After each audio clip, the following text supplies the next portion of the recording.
कृष्ण हरी जय राम कृष्ण हरी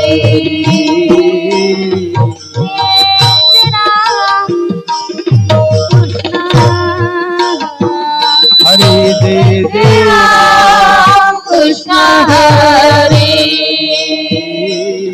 जय राम कृष्ण हरी जय राम कृष्ण हरी जय राम कृष्ण हरी हरी जय राम कृष्ण हरी जय राम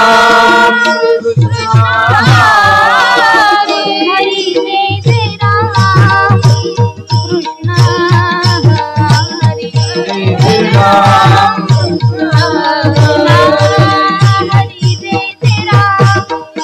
कृष्ण हरी जय राम हरी जय राम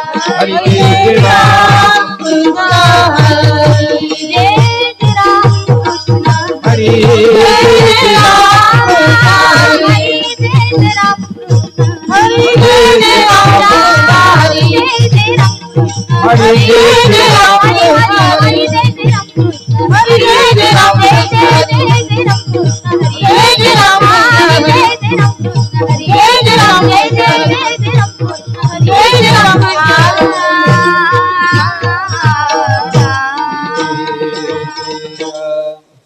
पाहता लोचनी रूप पाहता लोचनी रूप पाहता लोचनी रूप पाहता लोचनी रूप पाहता लोचनी रूप पाहता लोचनी रूप पाहता लोचनी रूप पाहता लोचनी सुख झाले मोसागणी सुख झाले मोसागणी सुख झाले मोसागणी सुख झाले मोसागणी सुख झाले मोसागणी सुख झाले मोसागणी सुख झाले सुख झाले मोसागणी तुहा विठ्ठला बलवा तुहा विठ्ठला बलवा तुहा विठ्ठला बलवा तुहा विठ्ठला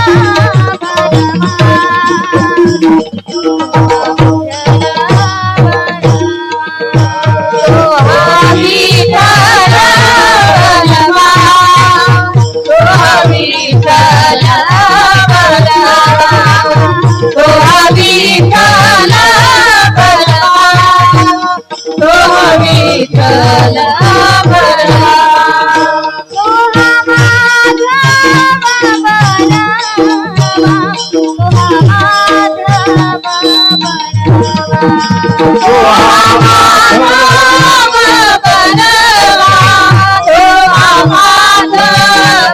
माधव बलवा तुहा माधव बलवा तुहा माधव बलवा तुहा माधव बलवा तुहा विठ्ठला बलवा तुहा विठ्ठला बलवा तुहा विठ्ठला बलवा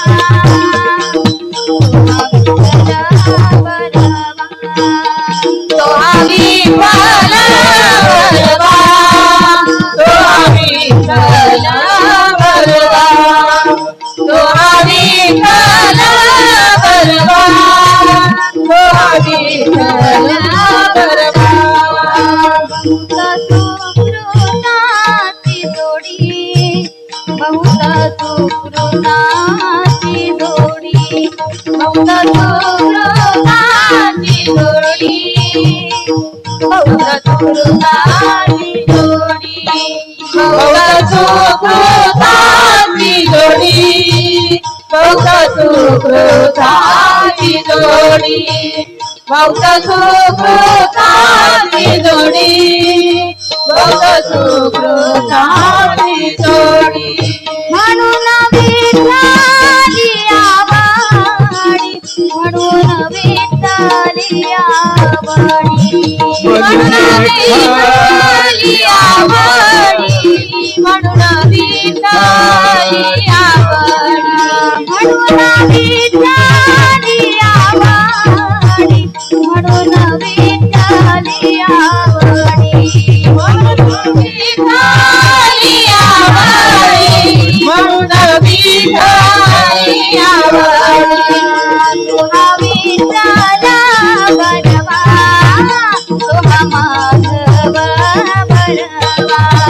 तुहा विठ्ठला बरवा तुहा माधव बरवा तुहा विठ्ठला बरवा तुहा माधव बरवा तुहा माधव बरवा तुहा माधव बरवा सर्व सुखाचे आगरा बापर तुमा देवी भरा बापर तुमा देवी भरा बापर तुमा देवी भरा सर्व सुखाचे आगरा वापर कुमा देवी वरा वापर कुमा देवी वरा वापर कुमा देवी वरा सोहा विठ्ठला बरवा सोहा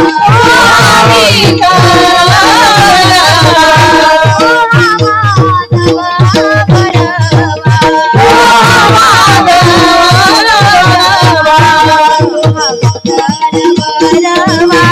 सोहा माधव बरवा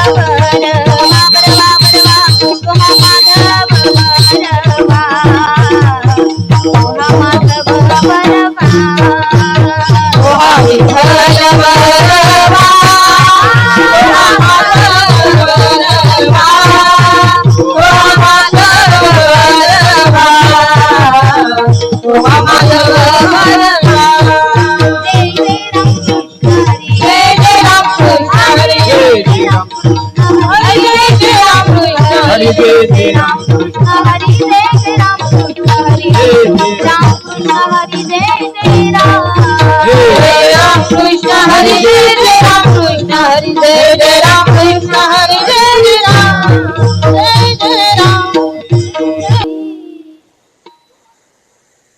काय वाणू आता न पुरे ही वाणी काय वाणू आता न पुरे ही वाणी काय वाणू आता न पुरे ही वाणी काय वाणू आता न पुरे ही वाणी चरणी ठेविताचे मस्तक चरणी ठेविताचे मस्तक चरणी ठेविताचे गौरी वासंडिली आपुले परिसे गौरी वासंडिली आपुले परिसे गौरी वासंडिली आपुले परिसे गौरी वासंडिली आपुले परिसे हो कैसी लोकनाथी नदी हो कैसी लोकनाथी नदी हो कैसी लोकनाथी जगन्नाथ संतांचा विभूती जगन्नाथ कल्याणा संतांचा विभूती जगन्नाथ कल्याणा संतांचा विभूती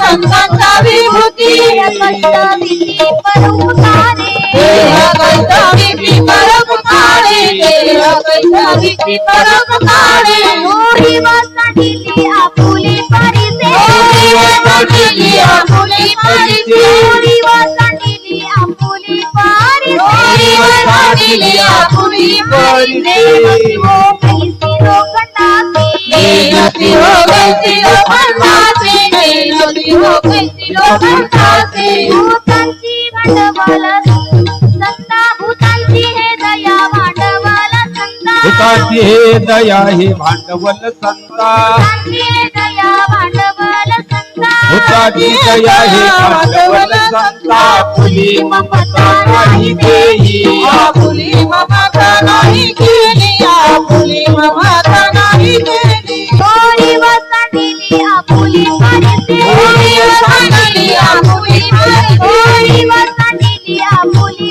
परिसे होळी वसंतीली आपुली परिसे नसियो कैसी लोखंडाची नसियो कैसी लोखंडाची नसियो कैसी लोखंडाची गावणे सुख करावी सुखे सुख करावी सुखी गावणे सुख करावी गावणे सुख करावी सुखी हृदये मुखी द्रवतसे मुखी द्रवतसे हृदये मुखी द्रवतसे होळी वसंतीली आपुली परिसे होळी वसंतीली आपुली परिसे होळी वसंतीली परिसे होळी आपुली परिसे नसियो कैसी लोखंडाची नसियो कैसी लोखंडाची नसियो कैसी लोखंडाची विढोबा रखुमाई विढोबा रखुमाई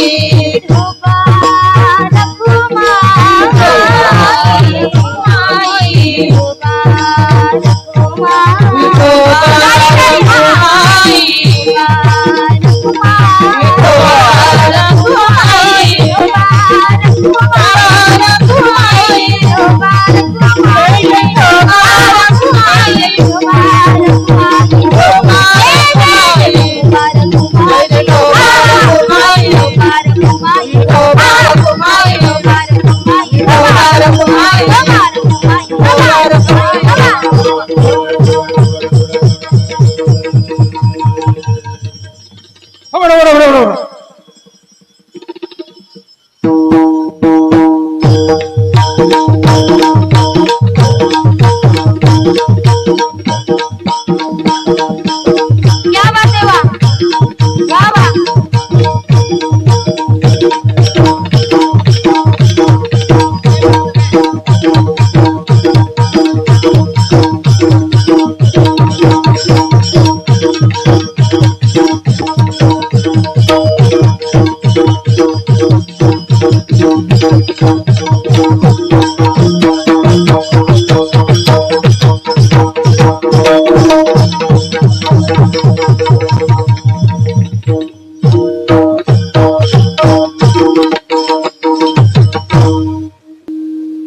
कैवानु तन पुरी हिवानी कैवानु तन पुरी हिवानी कैवानु तन पुरी हिवानी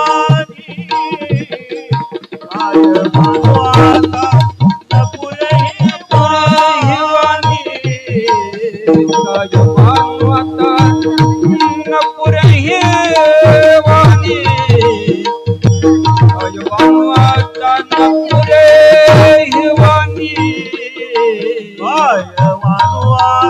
तन पुरी हिवानी कैवानु तन पुरी हिवानी मस्तक चरणी ठेवी मस्तक चरणी थोडी वसांडली आपुली परिसे थोडी वसांडली आपुली परिसे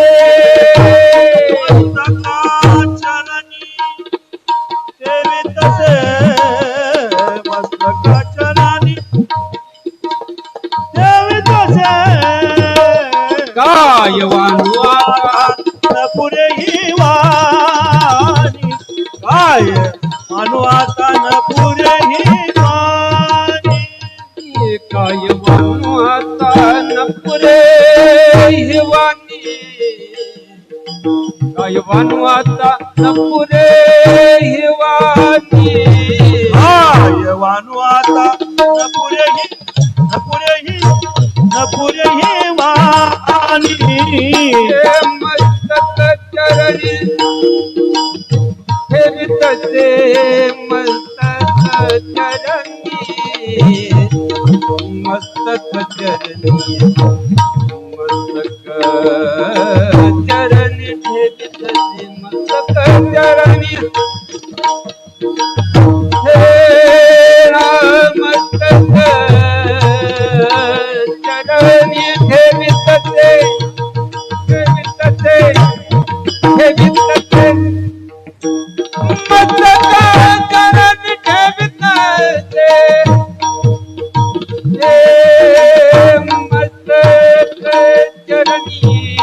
मस्तक चरणी मस्तक चरणी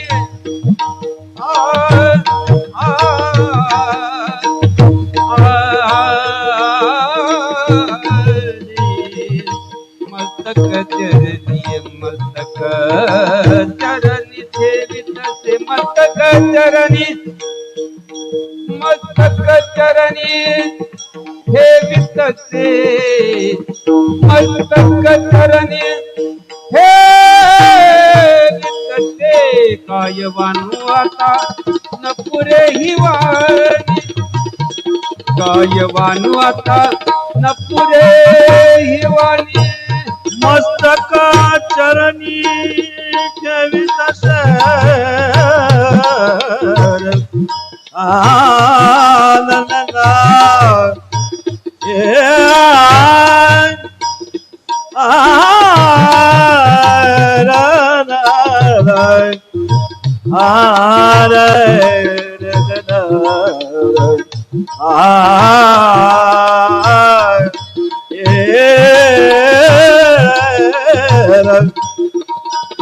मस्तक चरणी ठेवितास मस्तक चरणी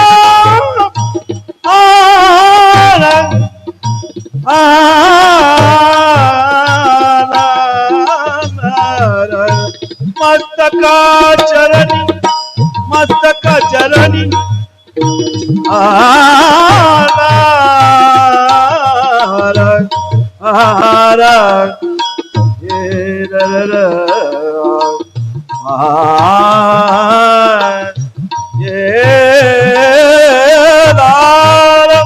मस्तक चरणी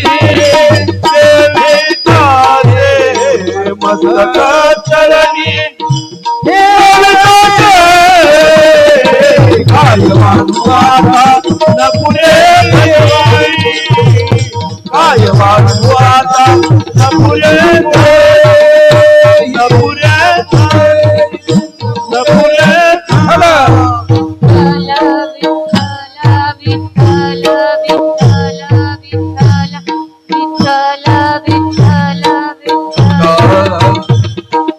विठ्ठल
जगद्गुरु आदिशक्ति मुक्ताबाई महाराज की जय, सब संतान की जय, अपने अपने माता पिता की जय, छत्रपति शिवाजी महाराज की जय।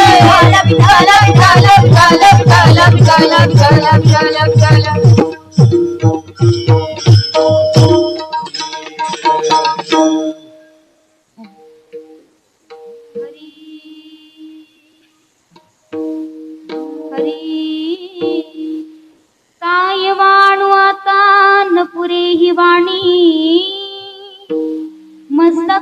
चरणी ठेवी तसे थोरी व सांडिली आपुली परीसे नेणो शिवो कैसी लोखंडासी जगाच्या कल्याणा संतांच्या विभूती देह कष्टविती परोपकारे थोरी व सांडिली आपुली परीसे नेणो शिवो कैसी लोखंडाची भूतांची दया भांडवल संता आपुली ममता नाही देही तुका म्हणे सुख पराविये सुखे अमृत ये मुखे स्रवतसे थोरी व सांडिनी आपुली पनीसे नेणो शिवो कैसी लोखंडाची विठला विठला विठला विठला विठला विठला विठला वक्रतुंड महाकाय सूर्यकोटी समप्रभ निर्विघ्नं कुरु मे देव सर्वकार्येषु सर्वदा नमो विठ्ठला राजया पांडुरंगा नमो रुक्मिणी माऊली ज्ञानगंगा नमो पुंडलिका नमो चंद्रभागा नमस्कार माझा रुक्मिणी पांडुरंगा महायोग पीठे तटे भीमरत्यां वरं पुंडरीकाय धातु मुनीन्द्रे समागत्य तिष्ठं तमानन्दकन्दं परब्रह्मलिङ्गं भजे पाण्डुरङ्गं पाण्डुरङ्गकारू पाण्डुरङ्गकारू प्रथम नमन पाण्डुरङ्गकारू प्रथम नमन पाण्डुरङ्गकारू पाण्डुरङ्गकारू प्रथम नमन पाण्डुरङ्गकारू प्रथम नमन पाण्डुरङ्गकारू पाण्डुरङ्गकारू प्रथम नमन पाण्डुरङ्गकारू प्रथम नमन पाण्डुरङ्गकारू पाण्डुरङ्गकारू प्रथम नमन पाण्डुरङ्गकारू प्रथम नमन दुसरे चरण संतांची या दुसरे चरण संतांची या त्यांच्या कृपादाने कथे विचारू विठ्ठलाने कथे विचारू त्यांच्या कृपादाने त्यांच्या कृपादाने कथे विचारू त्यांच्या कृपादाने कथे विचारू कथेचा विचार ज्ञानेश्वर भगवान विष्णू निवृत्ती भगवान हर सोपान भगवान ब्रह्म मुक्ताख्या ब्रह्मचित्कळा ओम नमो जी आद्या वेद प्रतिपाद्या जय जय स्व संवेद्या आत्मरूपा ओम नमो ज्ञानेश्वरा करुणाकरा दयाळा तुमचा अनुग्रह लादलो पावन झालो चराचरी मी कळा कुसरी काहीच नेणे बोलतो वचने अति भाविका एका जनार्दने तुमचा दास त्याची आस पुरवावी सेवे लागी सेवक झालो सेवे लागी सेवक झालो सेवे लागी सेवक झालो सेवे लागी सेवक झालो निज करणा तुमचा लागलो निज करणा स्वामी सुख या देवा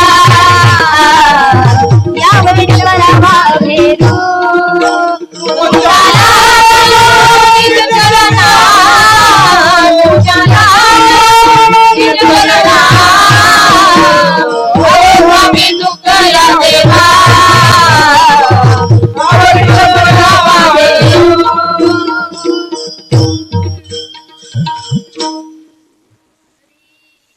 सेवे लागी सेवक झालो तुमच्या लागलो निज चरणा मस्तक माझा पायावरी या वारकरी संतांच्या काय वाणू आता न पुरे ही वाणी मस्तका चरणी ठेवितसे. प्रस्तुत प्राप्त प्रसंगी प्राप्त समयी सेवेकरिता चिंतनाकरिता निवडलेला अभंग. देहूचे सुप्रसिद्ध साधू आणि वैराग्याचे मूर्तिमंत पुतळे वारकरी संप्रदायाच्या कलशस्थानी विराजमान असणारे जगद्गुरु तुकाराम महाराजांकरिता म्हटलं जातं मानवातील देव असणारे, दगडातील परीस असणारे आणि रसातील अमृत असणारे चिन्मय स्वरूप जगद्गुरु तुकाराम महाराजांचा संत परप्रकरणातला गोड असं संतांचं वर्णन करून सांगणारा या ठिकाणी 5 चरणांचा अभंग सेवेकरिता निवडला. विठ्ठल विठ्ठल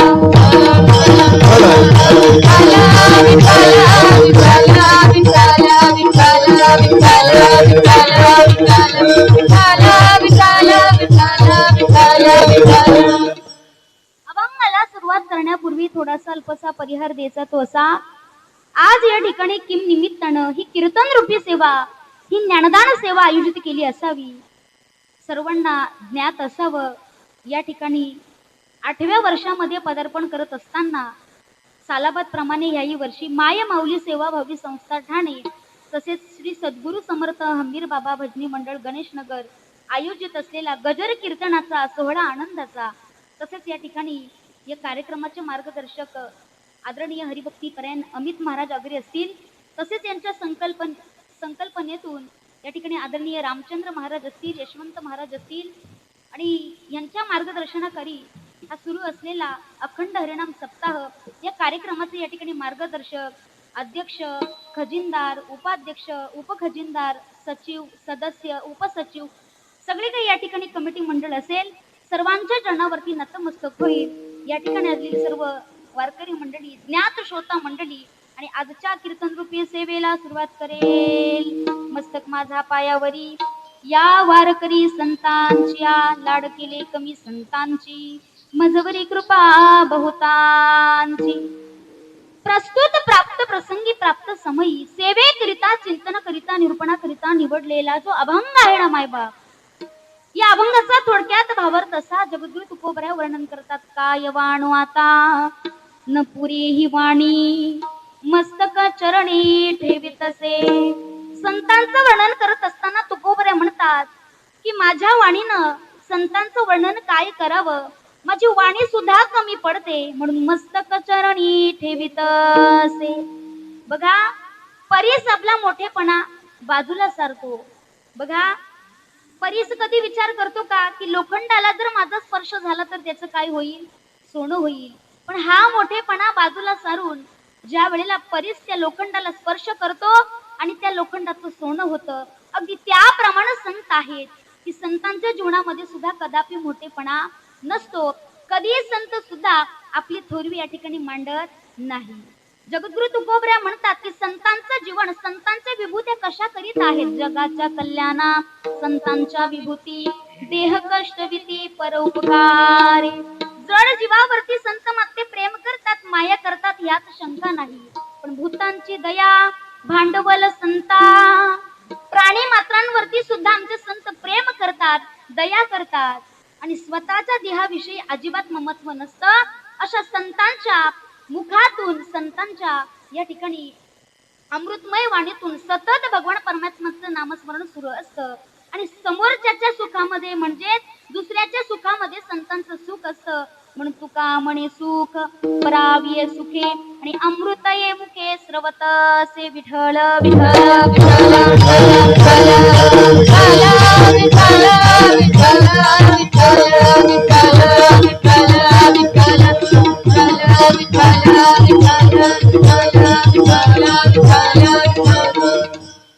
अभंगाचा थोडक्यात अर्थ भावार्थ आपल्या सगळ्यांच्या समोर सांगितला. पण पाठीमागे बसलेला महिला मंडळ कळालं का?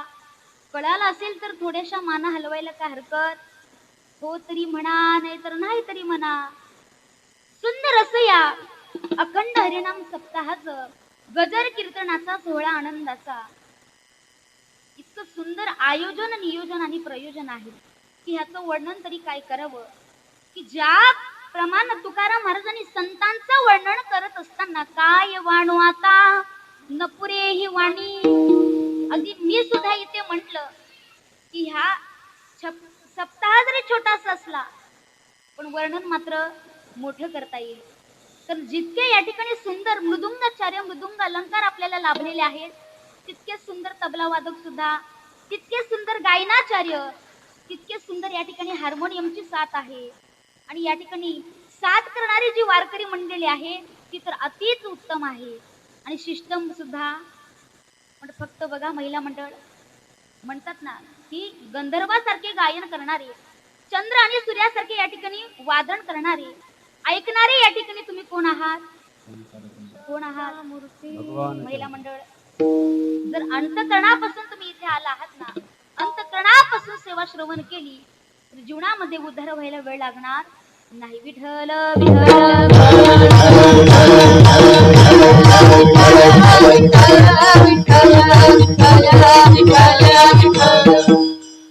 तुकाराम महाराजांनी संतांचं वर्णन करावं, संतांचा महिमा या ठिकाणी सांगावा. जर तुकाराम महाराजांचा अधिकार पाहून गेलोत ना, तुकाराम तुकाराम नाम घेता का प्रेम. आज ज्या मरणाची भीती तुम्हाला वाटते ना महिला मंडळ, वाटते की नाही? आपल्या भाषेत अगदी सोपी छोटीशी म्हण आहे की माणसाला मरणाची भीती वाटते की नाही? पण संत महात्म्यांनी ते काळावरती विजय प्राप्त केला. मरण माझे मरुनी गेले गेले, मरण माझे मरुनी गेले, मरण माझे मरुनी गेले गेले, मरण माझे मरुनी गेले, मरण माझे मरुनी गेले गेले, मरण माझे मरुनी गेले, मरण माझे मरुनी गेले गेले, मरण माझे मरुनी गेले. मज केले अमरा अमरा, मज केले अमरा, मज केले अमर, मज केले अमर. मरण माझे मरुनी गेले गेले, मरण माझे मरुनी गेले, मरण माझे मरुनी गेले, मरण माझे मरुनी गेले, मरण माझे मरुनी गेले गेले, मरण माझे मरुनी गेले, मरण माझे मरुनी गेले गेले, मरण माझे मरुनी गेले. मरण माझे मरुनी गेले, मज केले अमर. आम्ही अमर झालो. आपुले मरण पाहिले म्या डोळा, आणि तो हा सुख सोहळा अनुपम्य. मरणाचा सोहळा संतांनी त्यांच्या डोळ्याने. आपल्याला मरणाचं नुसतं नाव घेतलं तरी भीती वाटते. बघा महिला मंडळ, जगातून अनेक माणसं निघून जातात, ह्या विश्वातून अनेक माणसं देह ठेवतात, पण आपल्या लक्षात येत नाही की एक दिवस आपलं सुद्धा त्यांच्यासारखंच जाणं. पण संतांचा अधिकार इतका मोठा की त्यांनी मरणाचा सोहळा त्यांच्या जीवनामध्ये केला. मरण त्यांच्या डोळ्यांनी पाहिलं. बघा, नाथ महाराजांचं जर उदाहरण दिलं ना महिला मंडळ, किती वर्ष त्या ठिकाणी काळाला थांबवलं, किती वर्ष काळाला थांबवलं? 2 विलेज काळाला त्या ठिकाणी थांबवलं. आपण 1 सेकंद तरी थांबू शकतो का? नाही. 1 सेकंद सुद्धा, 1 क्षण सुद्धा या ठिकाणी थांबू शकत नाही. ज्या वेळेला बघा संत ज्ञानेश्वर महाराज, संत निवृत्ती दादा, संत सोपाड काका आणि माझ्या मुक्ताई इंद्रायणीच्या तीरावरती बसले होते. ज्ञानोबरायांनी निवृत्ती दादांना म्हणावं, दादा आता देह ठेवावासा वाटतो, हे कार्य मला संपवावं वाटतं. आता 16 वर्षाचे ज्ञानोबराय होते, ज्ञानेश्वरी सांगून झाली होती. आता वाटतं की हे कार्य संपवावं. ज्या वेळेला यमदेव घेण्याकरिता आले ना कुणाला? ज्ञानोबरायांना. त्यावेळेला निवृत्ती दादानं वरती 2 बोटं दाखवली. किती बोटं दाखवली? यमदेवांनी 2 बोटं पाहिली आणि यमदेव माघारी गेले. 2 वर्षानंतर पुन्हा आले. पुन्हा आल्याच्या नंतर सोपान काकांनी 2 बोटं दाखवली. 2 बोटाशी वर केली. पुन्हा यमदेव माघारी गेले. पुन्हा 2 वर्षांनी आले. तेव्हा सुद्धा मुक्ताईनं 2 बोटे दाखवली. यमदेव माघारी जातच होते.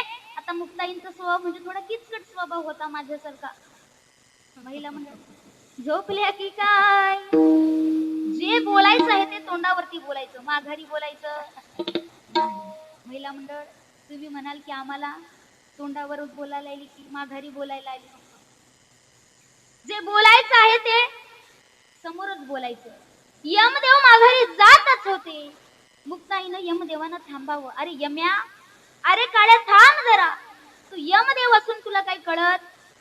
2 बोटांचा अर्थ तुला असा वाटतो काय? 2 बोट दाखवल्याच्या नंतर तू 2 वर्ष पाठीमागे जातो. 2 वर्षांनी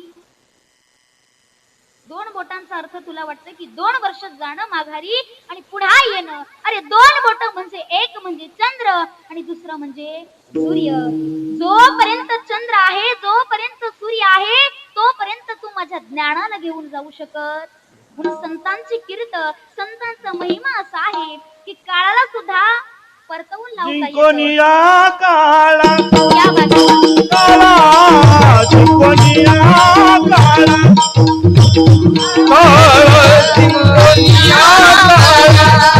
जिंकोनिया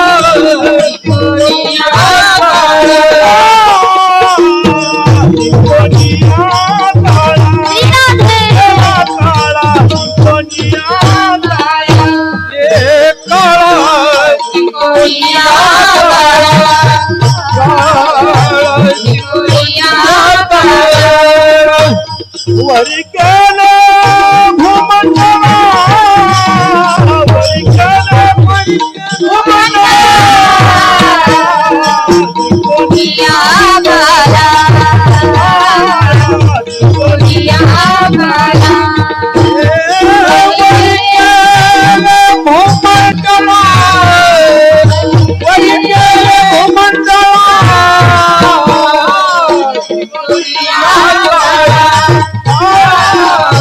जिंकोनिया काळा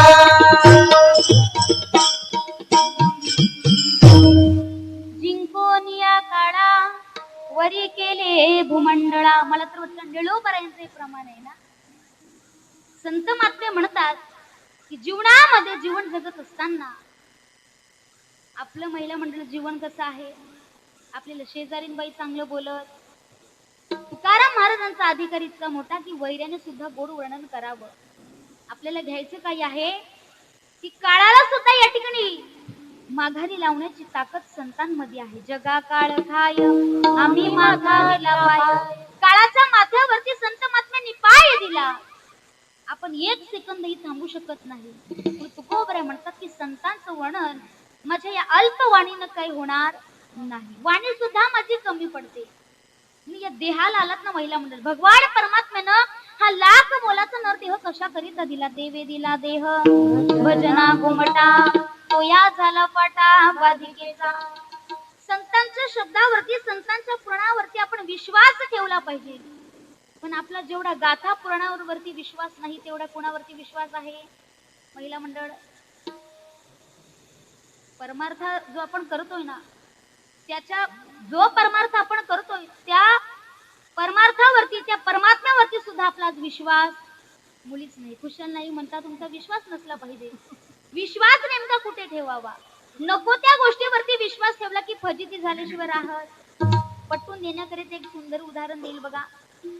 दोघे नवरा बायको म्हणजे एक नवरा आणि पती पत्नी. समजलं का? एक दिवस बायकोनं आपल्या नवऱ्याला सांगितलं की आपल्या दोघांची नावं आपण थोडी चेंज करायची, बदलून टाकायची.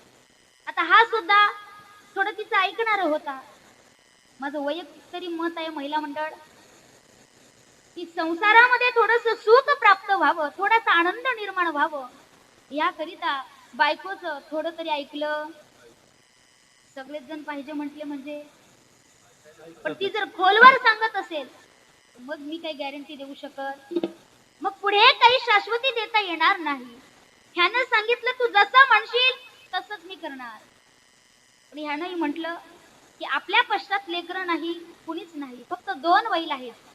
2 जे बैल आहेत ना, ते बैलांची सुद्धा सुंदर अशी नावं ठेवायची की जगाच्या पाठीवर अजून कोणी अशी नावं ठेवली.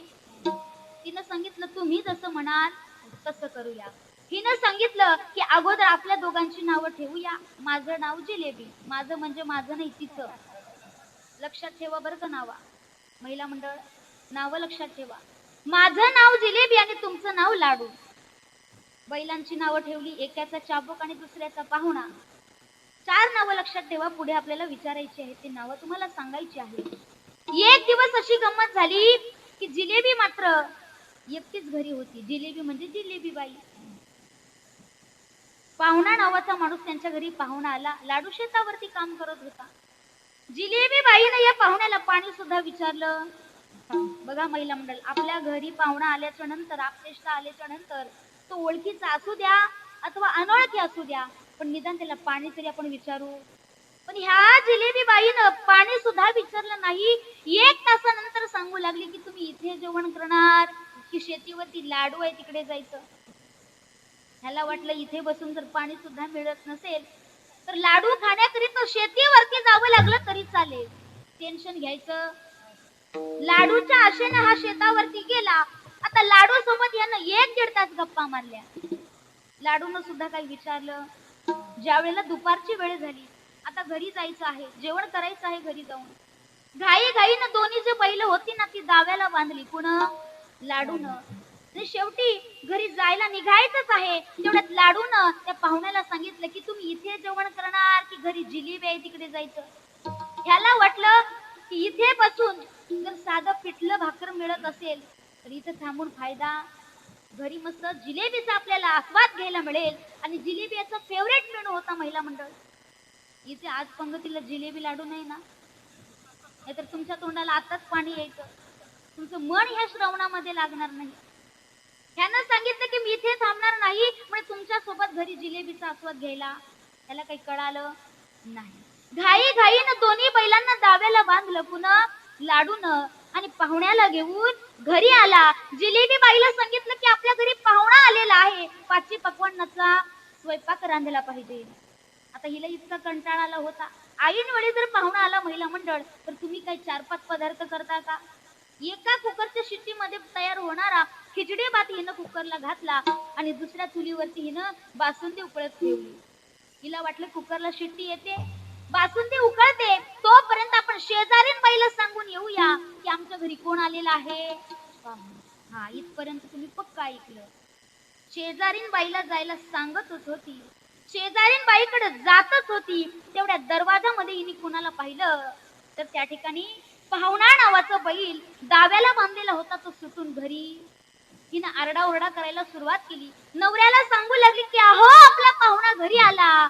लाडूने सांगितलं तू त्याला दाव्याला बांध, मी चाबूक घेऊन येतो. जसा पाहुणा धोतीर घेऊन घरी पडाला, अजून या ठिकाणी शिवाई नगर मध्ये आला, तो विचार करू लागला, म्हणे जेवणही नको आणि काही नको, ह्याच्यातून घ्यायचं काय? त्यानं नावावरती विश्वास ठेवला म्हणून त्याची फजिती. प्रत्येक वेळेला त्याची गंमत होऊ लागली, त्याची फजिती होऊ लागली.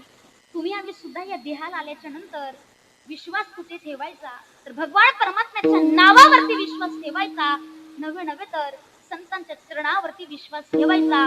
संतांची ये पायी हा माझा विश्वास, संतांची ये पायी हा माझा विश्वास, संतांची ये पायी हा माझा विश्वास, संतांची ये पायी हा माझा विश्वास. दास झालो त्यांचा, सर्व भावे दास झालो त्यांचा, सर्व भावे दास झालो त्यांचा, सर्व भावे दास झालो त्यांचा. त्याची माझी हिता करी हित फळ, त्याची माझी हिता करी हित फळ,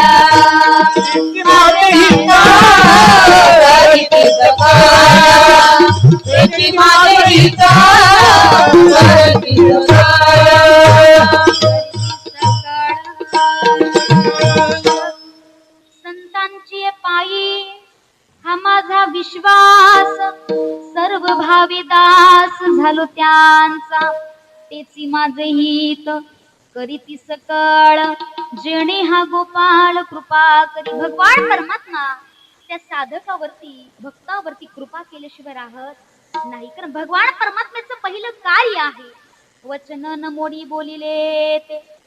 एखाद्या भक्ताला वचन दिलं की कदापि ते वचन मोडत नाही. भक्ता राखे पायापाशी दुर्जनासी संहारी. भक्ताचं रक्षण करणं आणि दुर्जनाचं नायनाट करणं. महिला मंडळ तसं भक्त आपण बनलं पाहिजे. आपण जर पती हा परमेश्वर मानून ते पती देवाच्या नित्य नेमानं पूजा अर्चा करत असू, निष्ठेने श्रद्धेने त्याच्या चरणावरती भाव ठेवत असू, तर निश्चितच पतिव्रता धर्म आपल्याला लाभल्याशिवाय राहणार नाही. पण आज आपण पतिव्रता धर्म पाळत नाही. एका गावात अशी गंमत झाली. ही एक बाई जी होती ना, ती कधीच नवऱ्याचं ऐकत नव्हती. बरेच वर्ष झाले त्यांचा संसार होता. सकाळी उठल्यापासून अगदी रात्री झोपेपर्यंत सगळी नवऱ्यालाच कामं सांगायची. महिला म्हणजे लक्ष आहे ना. एक दिवस शेजारीन बाईकडे गेली. आता शेजारीन जी बाई होती ना, ती काय करत होती, उखळीमध्ये ती साळी कांडत होती.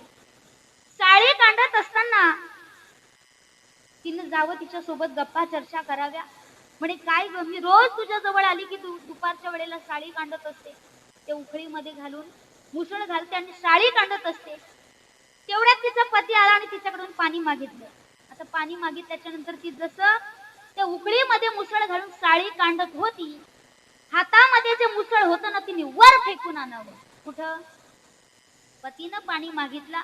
पतीला पाणी देण्याकरिता तिला जायचं होतं किचन रूम मध्ये, स्वयंपाक घरामध्ये. तिनं मुसळ असं वरती फेकून आणलं, पण ते मुसळ वरतीच थांबलं. महिला म्हणजे ही जी आली होती ना बाई, जी पतीचं कधी ऐकत नव्हती, पतीचं या ठिकाणी शब्दांचं आचरण करत नव्हती, त्याच्या मार्गाने चालत नव्हती, ती अशी वर मान करून पाहू लागली नेमका प्रकार काय आहे. म्हटली हे मुसळ वरती थांबलंच कसं, काय याच्या पाठीमागचं कारण आहे, काय याच्या पाठीमागचं हेतू आहे, काय चमत्कार आहे, सगळे काही प्रश्न त्या शेजारीन बाईला विचारू लागले. हिने सांगितलं की फार मोठं याच्या पाठीमागं तत्व नाही, फक्त पतीच्या चरणावरती विश्वास ठेवला पाहिजे, पतीच्या चरणाचं आचरण केलं पाहिजे. धर्माचं पालन आपण जसं करतो, धर्माचे पालन करणे पाखंड खंडन. पती जसं सांगेल तसं वागावं लागतं. पतीच्या शब्दा पलीकडे आपण जायचं. आणि हे जर आपण जीवनामध्ये बाळगत असू, हे जर आपण करत असू, तर मुसळ काय म्हणजे उखळी वरती थांबायला तयार आहे. हिनं ठरवलं की उद्यापासून आपणही तसंच केलं. आता ही काय करायची, सकाळी उठल्यापासून अगदी रात्री झोपेपर्यंत सगळी नवऱ्याला कामं सांगायची. दुसऱ्या दिवशी सकाळी हिनं आपल्या पतीला सांगितलं की तुम्ही आज झोपून उठूच नका, म्हणे तुम्ही आराम करा, आज तुम्ही निवांत झोपा, निवांत चांगली झोप घ्या आणि निवांत उठा. जवळजवळ 10 वर्ष ह्याच्या साखर झोपेचा खंड पडला होता. त्याला साखर झोप कधी मिळालीच नव्हती. तर हा सकाळी उठल्याबरोबर हिटरचं बटन दाबायचा, स्वतः आंघोळ करायचा, तिला पाणी काढून ठेवायचा, कांदे पोहे बनवायचा, सगळं काही घरातला झाडलोट करायचा, सगळीच कामं हा करायचा. हिनं फक्त आयतं ताट आलेलं खायचं. दुसऱ्या दिवशी हिनं पाचवी पक्वान्न कुणाकरिता बनवलं, तर आपल्या पतिदेवाकरिता. का का तर आपल्याला पतिव्रता धर्म आहे ना, त्याचं पालन केलं पाहिजे. या ठिकाणी आपण पतिव्रता बनलं पाहिजे, ह्याकरिता हिनं सगळं केलं. बरोबर हिनं दुपारच्या वेळेला त्याला सुद्धा पात्र वाढलं, हिनं सुद्धा पात्र वाढलं. महिला मंडळ दोघे जेवण करू लागले. हिने सांगितलं की आजपर्यंत मी असं कधी वागले नव्हते, असं कधी केलं नव्हतं, आजपासून हे का करते, ह्याच्या पाठीमागचं कारण की मला सुद्धा पतिव्रता बनायचं आहे. हा बाहेर जाऊन पाहू लागला नेमका सूर्य कुठे उगवला. इथपर्यंत ऐकलं ना महिला मंडळ. हिनं सांगितलं ह्यावरती तुमचा अजून विश्वास बसला नसेल तर आणखीन बघा, मी माझ्या एका मैत्रिणीकडून चांगला या ठिकाणी एक प्रकल्प लिहून आणलेला आहे आणि तो आपल्याला करायचा आहे. आता तो प्रकल्पाचा हिने ठरवलं होतं की मी दुपारच्या वेळेला साडी कांडायला बसणार, तुम्ही यायचं, तुम्ही मला हाक मारायची, आवाज द्यायचा आणि तुम्ही माझ्याकडून पाणी मागायचं. म्हणजे मी तुम्हाला पाणी देण्याकरिता किचन रूम मध्ये जाणार, जे मुसळ मी वरती फेकून आणणार ना, ते मुसळ वरती थांबणार. आपला बंटी आहे ती व्हिडिओ शूटिंग काढणार आणि ती आपण युट्यूबला सोडणार. एवढं सगळं केलं म्हणजे मी काय बनेल, पतिव्रता बनेल. ठरल्याप्रमाणे दुपारच्या वेळेला तिनं साडी कांडायला बसावं. 4 वाजायच्या वेळेला त्याला यायला सांगितलं होतं, पण हा काय आला. ही साडी कांडत असताना इकडून तिकडून पाहते, म्हणे मुर्दा अजून आला नाही, कुठं भटकला, कुठं काय केला, कुठं गेला, मुर्दा अजून कसा येत नाही. इतकी बडबड केली. काय करायचं होतं, पतिव्रता बनायचं होतं. तेवढ्यात तिला लांबूनच दिसला, म्हणे आला आला आला मुर्धा, एवढा उशिरानं का होईना पण आला. आल्यानंतर पतीनं सांगितलं की अगं मला पाणी पाणी म्हटल्याच्या नंतर हिनं मुसळ जसं वरती फेकून आणावं ते त्याच्याच डोक्यात. मला सांगायचं एवढंच आहे महिला मंडळ, जीवनामध्ये आपला जर भाव असेल, श्रद्धा असेल, निष्ठा असेल, अंतःकरणापासून त्या परमात्म्याची आळवणी करत असू, नवे नवे तर त्या संतांच्या गाथा प्रणयांवरती आपण विश्वास ठेवत असू, तर निश्चितच या ठिकाणी तो साधक आणि दास बनल्याशिवाय राहत नाही. तुकोबरे म्हणतात की संतांचं वर्णन काय करावं, चंद्र सूर्य आहे तोपर्यंत आमच्या संतांची कीर्त आहे. ज्ञानोबरायांकडे सुद्धा इतकं अलौकिक ज्ञान होतं, एवढं सामर्थ्य माझ्या ज्ञानोबरायांमध्ये होतं. जयपाल नावाचा राजा, ऐश्वर्य संपन्न राजा, पण केवळ एका गोष्टीमुळे दुःखी होता महिला मंडळ. बरोबर 7 वेळेला पाठोपाठ सुंदरशा कन्यांची प्राप्ती झाली होती. 8व्या वेळेला राणीनं गर्भवती राहावं, 8व्या वेळेला राणीनं गर्भवती राहावं. राजानं आपल्या पत्नीला सांगितलं, राणीला सांगितलं की ह्या वेळेला ह्या राजघराण्याला राजपुत्राची गरज आहे. या वेळेला जर तू राजपुत्र दिला नाही तर तुझं काय बरं वाईट करेल मला सांगता येत नाही. राणीनं मात्र हा राजाचा आदेश ऐकल्याच्या नंतर राणीनं थोडं हादरून जावं, थोडंसं घाबरून जावं. मनामध्ये थोडंसं दुःख झालं की नेमकं काय होईल. 9 महिने 9 दिवस पूर्ण झाल्याच्या नंतर सुंदरशी त्या ठिकाणी कन्या जन्माला आली. पण राणीच्या काही दासी होत्या, काही सेविका होत्या. त्या दासींना सांगितलं राणीने की तुमच्या राजाला, मालकाला जाऊन सांगा की राजघराण्याला राजपुत्र जन्माला आलेला आहे. राजाने मोठ्या प्रमाणात सर्व राज्यामध्ये आनंद जल्लोष त्या ठिकाणी, आनंद उत्साह त्या ठिकाणी साजरा केला. घरोघरी दारोदारी पेड्यांची त्या ठिकाणी वाटणी करावी का, तर राजघराण्याला राजपुत्र आलेला आहे, वंशाला दिवा आलेला आहे. मला सांगा महिला मंडळी, ही किती दिवस गोष्ट लपून राहिली. राणीने मात्र त्या मुलीला मुलाचे कपडे घालायला सुरुवात केली. जसं जसं त्या ठिकाणी ते बाळ, ते लेकरू जसं जसं मोठं होऊ लागलं तसं तसं त्याला मुलाचे कपडेच घालण्यात आले. आता मुलगी रूपी हा मुलगा जसा लहानाचा मोठा झाला. राजाला काही माहीत नव्हतं, पण राजाने ठरवलं की आपल्या मुलाचं लग्न केलं पाहिजे. ज्या वेळेला 20 आणि 21 वयामध्ये ती मुलगी रूपी मुलगा होऊ लागला ना, वाढू लागला ना, राजाने ठरवलं की एका राजघराण्यातील सुंदर अशी राजाची राजकन्या पाहायची आणि आपल्या राजपुत्राचा त्या राजकन्येसोबत मोठ्या थाटामाटामध्ये आनंदानं जल्लोषानं लग्न समारंभ पार पाडायचा. सुंदर अशी राजकन्या पाहिली, सुंदर अशी राजकन्या पाहिली आणि राजपुत्राचा विवाह त्या ठिकाणी मोठ्या आनंदानं उत्साहानं पार पाडला.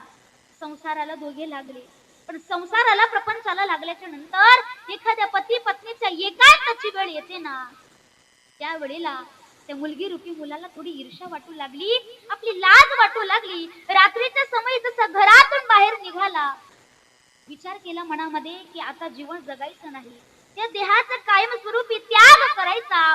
घरातून बाहेर पडत असताना हातामध्ये दोर घेतला. कशाकरिता, तर फाशी घेण्याकरिता. का, तर देहाचा त्याग करायचं होतं. घनदाट अरण्यामध्ये त्या ठिकाणी गेला, एका झाडाला ते दोर बांधलं गेलं. महिला मंडळ, गळ्यामध्ये ते फास टाकणार तेवढ्यात कानावरती भजन पडलं. ते भजन कोणतं होतं, निवृत्ती ज्ञानदेव सोपान मुक्ताबाई एकनाथ नामदेव तुकाराम. निवृत्ती निवृत्ती ज्ञानदेव सोपान मुक्ताबाई एकनाथ नामदेव तुकाराम. निवृत्ती ज्ञानदेव सोपान मुक्ताबाई एकनाथ नामदेव तुकाराम. एकनाथ नामदेव तुकाराम. एकनाथ नामदेव तुकाराम. एकनाथ नामदेव तुकाराम. एकनाथ नामदेव तुकाराम. तुकाराम तुकाराम. एकनाथ नामदेव तुकाराम. तुकाराम. तुकाराम. एकनाथ नामदेव तुकाराम. निवृत्ती ज्ञानदेव सोपान मुक्ताबाई एकनाथ नामदेव तुकाराम. निवृत्ती ज्ञानदेव सोपान मुक्ताबाई एकनाथ नामदेव तुकाराम. निवृत्ती ज्ञानदेव सोपान मुक्ताबाई एकनाथ नामदेव तुकाराम. निवृत्ती ज्ञानदेव सोपान मुक्ताबाई एकनाथ नामदेव तुकाराम. एकनाथ नामदेव तुकाराम. एकनाथ नामदेव एकनाथ नामदेव तुकाराम, एकनाथ नामदेव तुकाराम. वाजवली का टाळी महिला? हा वा वा वा. काही महिला मंडळांनी विचार केला असेल आता टाळी वाजवूया, थोड्या वेळानं वाजवूया, पाहता पाहता भजन संपून सप्ताह काय आपला फार मोठा नाही, फक्त किती दिवसाचा आहे? हा एवढं तरी माहित आहे ना, 3.5 दिवसाचा आहे. मग वेळ आपली फुकट न घालवता हे वेळेमध्ये गोड परमात्म्याचं चिंतन आपण करायचं आहे. हे भजन त्या मुलगी रूपी मुलाच्या कानावरती पडलं, गळ्यातला साच बाहेर काढला, मनात विचार आला की देहाचा त्याग तर करायचा आहे, पण कोणत्या संतांची पालखी चाललेली आहे ना, पाहिलं पाहिजे, त्या संतांच्या तृणाला आपलं मस्तक टेकवलं पाहिजे. झाडावरून खाली उतरावं, थोडस पुढे जावं, थोडीशी पुढे वाटचाल केल्याच्या नंतर समोर संत कोण कोण होते? संत ज्ञानेश्वर महाराज, संत निवृत्तीनाथ महाराज, संत सोपान काका आणि संत मुक्ताई महाराज होत्या. ज्ञानोबरायांच्या तृणाला त्या मुलगी रूपी मुलानं आपलं मस्तक टेकवावं. माझ्या ज्ञानोबरायांनी त्या मुलाला त्या ठिकाणी आशीर्वाद द्यावा. अरे बाळा, अरे मुला, उठ बाळा. मनात विचार करू लागला की मी कोण आहे? कोण होती महिला मंडळ ती? तर मुलगी होती. मुलाने सांगितलं महाराज मी मुलगी, मी मुलगा नाही तर कोण आहे? मुलगी आहे. ज्ञानोबराय म्हटले अरे मुला तू मुलगी नाही तर मुलगाच आहे. म्हणून संत महात्मे म्हणतात जी ही निमिष मात्रे देह पाल केला पुरुष केला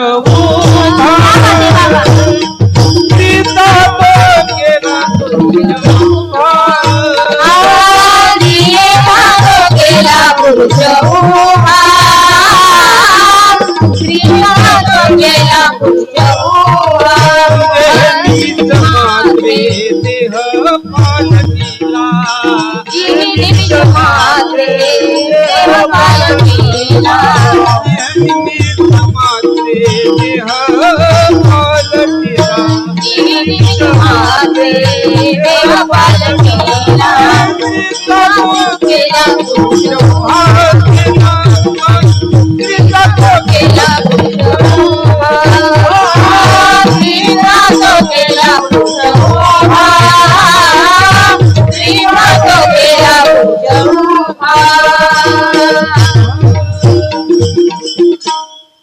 निमिष मात्रे देहपाल टिला आणि स्त्रीचा तो केला पुरुषोभा.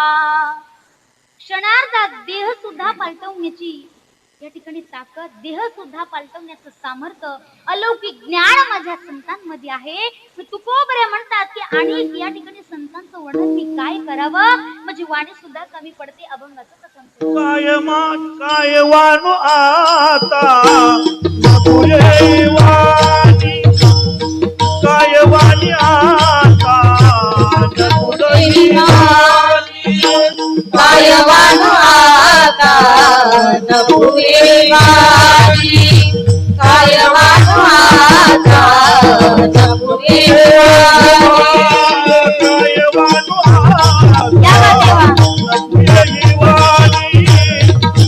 वाणू आता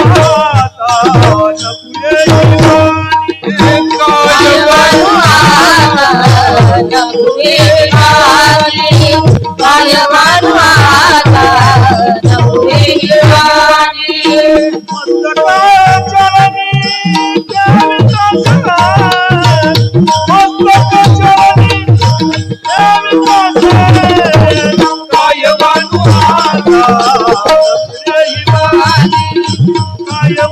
आता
असे.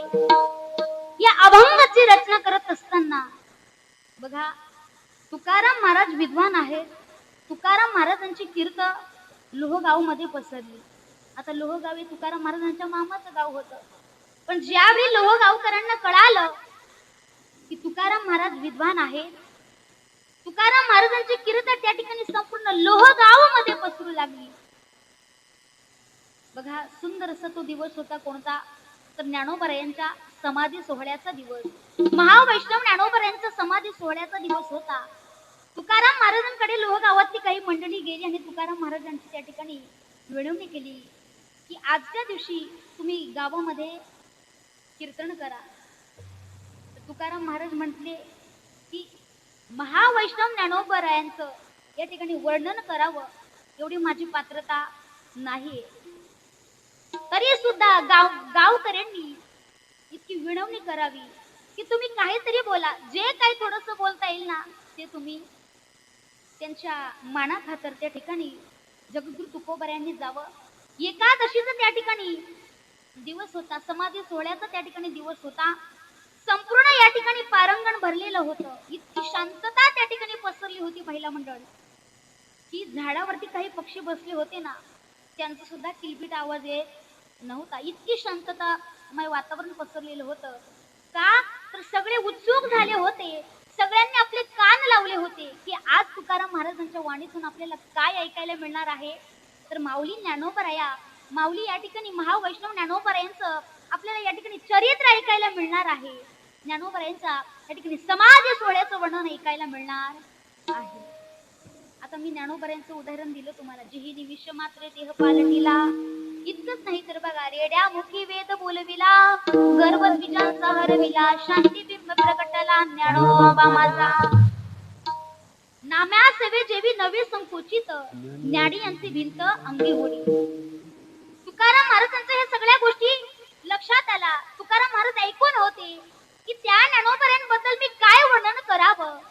तुकाराम महाराजांनी आपले डोळे मिटले, ध्यानस्थ झाले, ध्यान करू लागले की जेणेकरून मला महावैष्णव ज्ञानोबरायांबद्दल थोडस बोलता येईल. एक त्या ठिकाणी वारकरी होता, ते समोर बसलेले होते. ते वारकरी बाबांना उठावं, तुकाराम महाराजांच्या चरणाला स्पर्श करावं. महाराज काहीतरी बोला, आम्ही या ठिकाणी उत्सुक झालो आहोत, आम्हाला तुमच्या वाणीतून कुणाचं वर्णन ऐकायचं आहे. महावैष्णव माऊली ज्ञानोबरायांचं वर्णन ऐकण्याकरिता आम्ही उत्सुक झालो आहोत. तुकाराम महाराजांनी थोडस बोलायला सुरुवात केली. बोलत असताना पुन्हा तुकोबराय गडबडून गेले, शांत बसले, पुन्हा डोळे मिटले. 5 मिनिटे गेले, 10 मिनिटे गेले, 15 मिनिटे गेले. तुकाराम महाराजांना काही आठवतच नव्हतं, काय बोलावं काही सुचत नव्हतं. आणि त्या वेळेला तुकाराम महाराज पुन्हा या ठिकाणी ध्यानावरती आले आणि तुकाराम महाराजांच्या मुखारविंदातून वाणी बाहेर पडली. काय वाणू आता न पुढे ही वाणी, मस्तक चरणी ठेवीतसे. एक राजा होता. राजाने त्या ठिकाणी आराध्य देवतेला नवस केला, माझ्या अंतःकरणातील इच्छा पूर्ण झाली तर मी सोन्याचा मुकुट तुम्हाला अर्पण करीन. मग एका सोनाराला सुंदर असा सोन्याचा मुकुट त्या ठिकाणी घडवायला सांगितला, बनवायला सांगितला. सोन्याचा मुकुट सांगितल्याप्रमाणे सोनारानं घडवला, बनवला, राजाकडे आणून दिला. रेशमी त्या ठिकाणी कपड्यामध्ये बांधून ठेवला होता. राजाने ज्यावेळेला ते कपडं, मुकुटावरचं कपडं झाकण काढलं आणि पाहिला तर तो मुकुट सोन्याचा होता, पण फारसा काही चमकत. पुन्हा राजानं आदेश दिला, सोनाराला सांगितलं की ह्याला चांदीचं तुम्ही पाणी द्या, जेणेकरून हे मुकुट चमकलं पाहिजे, सुंदर दिसलं पाहिजे. राजाच्या त्या ठिकाणी आदेशानुसार त्या सोनार दादानं त्याला चांदीचं पाणी द्यावं, कारण महिला मंडळ सोन्यापेक्षा चांदी जरा चमकते. चांदीचं पाणी दिलं. आता ह्याच्यातून घ्यायचं काय? संत चांदीच्या पाण्यासारखे आहेत, संत सोन्यासारखे आहेत, तर संत संतांसारखे आहेत. संत हेच जीवन, संतांचं चमत्कार आहे. जगाच्या पाठीवर संतांबद्दल किती म्हणावं. संतांचा महिमा तो बहुदुर्गम, शाब्दिकांचे काम नाही येते. एखादा शाब्दिक येईल आणि पांडित येईल आणि वर्णन करेल, बोलेल की मी संतांचं वर्णन करून सांगणार, संतांचा महिमा मी तुम्हाला सांगणार आहे. त्याच्या सुद्धा अल्पवाणीनं संतांचा महिमा वर्णन करून होऊ शकत, त्याचे शब्द सुद्धा कमी पडतात. जसे की तुकाराम महाराजांची वाणी कमी पडली. काय वाणू आता न पुरे ही वाणी. तुकोबरे म्हणतात की त्या ठिकाणी मस्तक चरणी ठेवीत असे. बघा महिला मंडळी, एखादं महत्वाचं काम जर आपल्याला कुणाला सांगायचं असेल, तो जर ऐकत नसेल, आपल्याला अर्जंट काम असेल, खूप गरज भासत असेल ना त्या कामाची, तर आपण त्याची विनवणी करतो. विनवणी करून झालं नाही तर आपण त्याचं कौतुक करतो की तू हे काम खूप छान करते, सुंदर करते, काही कर, मी तुझ्या पाया पडते, मस्तक तुझ्या पुढे मी जोडते, पण माझं काम. हे वर्णन करत असताना तुकोबराने इथे मस्तक चरणी ठेवीत असे. संतांचा महिमाच असा आहे. संती बसविला ठावो, संतोषाशी जावावो, म्हणा होय उत्साहो धैर्याचा. ज्ञानोबराय म्हणतात की संत कसे जीवनामध्ये आहे. एखाद्या माणसाचं वर्णन करायचं आहे, त्या लायक त्या ठिकाणी व्यक्ती असावी लागते. कधी कधी एखादा खूप चांगला मनुष्य असतो, त्याचं वर्णनही आपल्याला करता येतं, पण आपली वाणी तेवढी पुरत, आपल्याला शब्द तिथे कमी पडतात. बिंब जरी बचके एवढे तरी प्रकाशा ठोकळे, शब्दाची व्याप्ती त्याने अनुभवावी.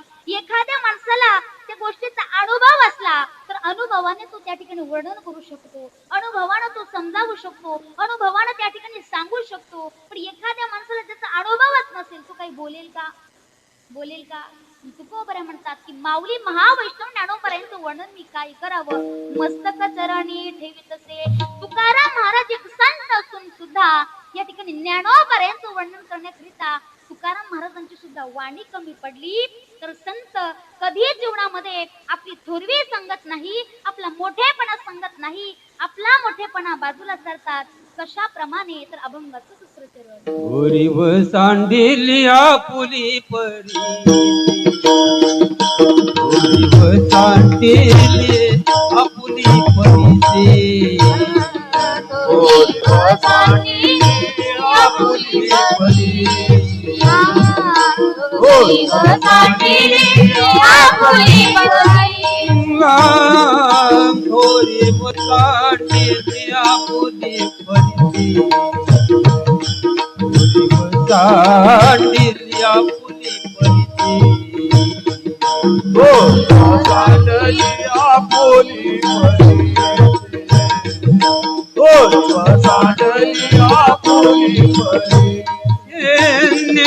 शिव कैसे लोखंडाची ने शिव कैसे लोखंडाची, काय वानू आता न पुरे किवान, काय वानू आता न पुरे किवान.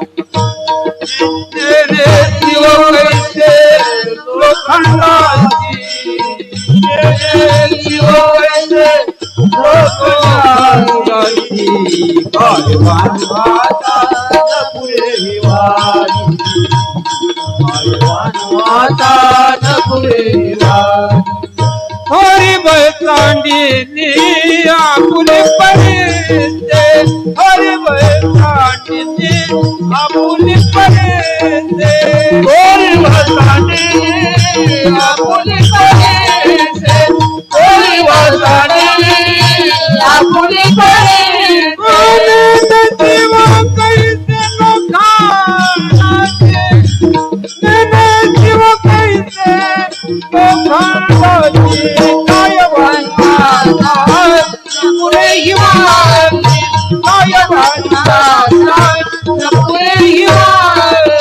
जन शिवा कैसे लोखंडाचे, जन शिवा कैसे लोखंडाचे, काय वानवा पुरे हिवाळी, काय वानवा पुरे हिवाळी.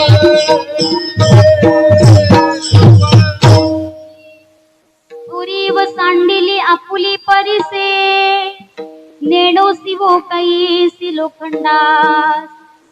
बघा, परीस ज्या वेळेला लोखंडाला स्पर्श करतो तेव्हा त्याचं सोनं होतं, पण परीस कधी विचार करतो का? बरं, मी का लोखंडाला स्पर्श करू, आणि मी जर त्याला स्पर्श केला त्याचं सोनं होतं, मग मी का स्पर्श करू? कदापि विचार करत नाही. जीवनामध्ये संत सुद्धा त्याप्रमाणेच आहे. बघा, नामदेवरायांचं उदाहरण. नामदेवराय या ठिकाणी मूळचे शिंपी होते. दामाजी शेट्टींनी नामदेवरायांच्या वडिलांनी, आता त्यांचा मूळ धंदा होता कपडे शिवायचे आणि बाजारामध्ये घेऊन गेल्यानंतर ते विकायचे. नामदेवरायांना सांगितलं वडिलांनी की कपड्यांचं हे गाठोड आहे, ते सकाळच्या वेळेला बाजारामध्ये जायचं आणि सगळे काही कपडे विकून नामदेवरायांनी ते गाठोड आपल्या माथ्यावरती घ्यावं महिला मंडळ आणि बाजारामध्ये विकण्याकरिता जातच होते.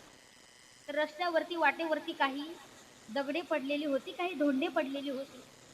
आता थंडीचे दिवस होते, हिवाळ्याचे दिवस होते, काही दवबिंदू त्या धोंड्यांवरती दगडांवरती पडलेलं होतं. ते दवबिंदू पाहिल्याच्या नंतर नामदेवरायांनी म्हणावं, धोंडोबा अहो थंडी वाजते का, आणि आपलं गाठोड आहे ना ते माथ्यावरचं, त्याच्यातले कपडे काढावे आणि एक एक धोंड्यावरती झाकण द्यावं. सगळे कपडे त्या ठिकाणी, सगळं गाठोड त्या ठिकाणी रिकामं करावं आणि घरी यावं. वडिलांनी विचारलं, नामदेवा अरे आज काय बाजारामध्ये सगळे कपडे विकले गेले काय? होय बाबा, आज बाजारामध्ये सगळे कपडे विकले. बरे, आज जर बाजारामध्ये सगळे कपडे विकले गेले असतील मग त्याचा मोबदला? म्हणे बाबा मोबदला तर काही आणला नाही, म्हणजे सगळे कपडे उधार देऊन आलो. नामदेवरायांच्या वडिलांनी नामदेवरायांना म्हणावं, असा धंदा केला, असा व्यवसाय केला तर कसं व्हायचं? म्हणे बाबा तुम्ही काळजी करू नका, उद्याच जातो आणि सगळं काही मोबदला घेऊन दुसऱ्या दिवशी ठरल्याप्रमाणे गाठोड आपल्या माथ्यावरती घ्यावं आणि बाजाराच्या दिशेने निघावं. ज्या वाटेवरती पडलेले धोंडे होते, दगडे होते ना, त्याच दगडांना विचारावं, धोंडोबा बाबांनी काहीतरी मोबदला मागितलेला आहे. नामदेवरायांनी ते दगड आपल्या गाठोड्यामध्ये बांधून घ्यावे आणि आपल्या घरी यावं. ते गाठोड कपाटामध्ये ठेवलं गेलं. महिला मंडळ, संध्याकाळच्या वेळेला वडिलांनी पुन्हा विचारावं, काय नामदेवबा आज तरी मोबदला आणला का? म्हणे होय बाबा आणलाय आज मोबदला. कुठे ठेवला आहे? कपाटामध्ये. ते गाठोड उचलून आणावं, वडिलांसमोर ते गाठोड उघडून पाहावं, तर ते सगळं जे धोंडे होते, सगळे काही दगड होते, त्याचं काय झाले होते? सोनं झालं होतं. संतांचा स्पर्श दगडाला जरी झाला तरी दगडाचं सुद्धा सोनं होतं. इतकं संत जीवन महान आहे. संतांचा महिमा तो बहुदुर्गम. एका ठिकाणी वर्णन केलेलं आहे की संतांचा महिमा कळण्याकरिता तुका म्हणे अंगे व्हावे त्यापण, कधीच महिमा येईल कळू. स्वतःच्या देहामध्ये, स्वतःच्या अंगामध्ये संतत्व प्राप्त करत नाही तोपर्यंत संत कळणार नाही.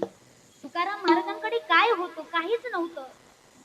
म्हणतात ना की पाहुणे घरासी आजी आले ऋषिकेशी, काय करू उपचार, कोप मोडकी जर्जर.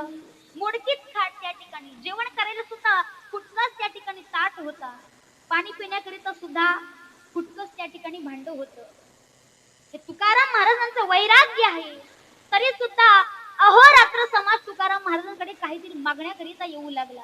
तुकोबरांनी प्रत्येक त्या ठिकाणी साधकाला, प्रत्येक त्या ठिकाणी नामधारकाला सांगितलं की चित्त स्थिर करा, चित्त स्थिर करा. आज महिला मंडळ आपलं चित्त स्थिर आहे का? अनेक विध झालेलं आहे आपलं मन, एक विध मन. आज दुसऱ्याचं सुख पाहून आपल्याला आनंद आहे का? कुशल नाही म्हणता म्हणजे चांगला अनुभव आहे. एका गावात अशी गंमत झाली, दोघे भाऊ होते, दोघांचेही चांगले चांगले बंगले होते, दोघांकडेही 2-2 गाड्या होत्या.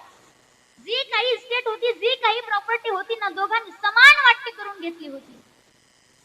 पण एक दिवस एक जो भाऊ होता तो घराच्या बाहेर निघाला असा आणि आपला दुसरा भाऊ आहे ना, त्याच्या दारासमोर फॉर्च्युनर गाडी पाहिली.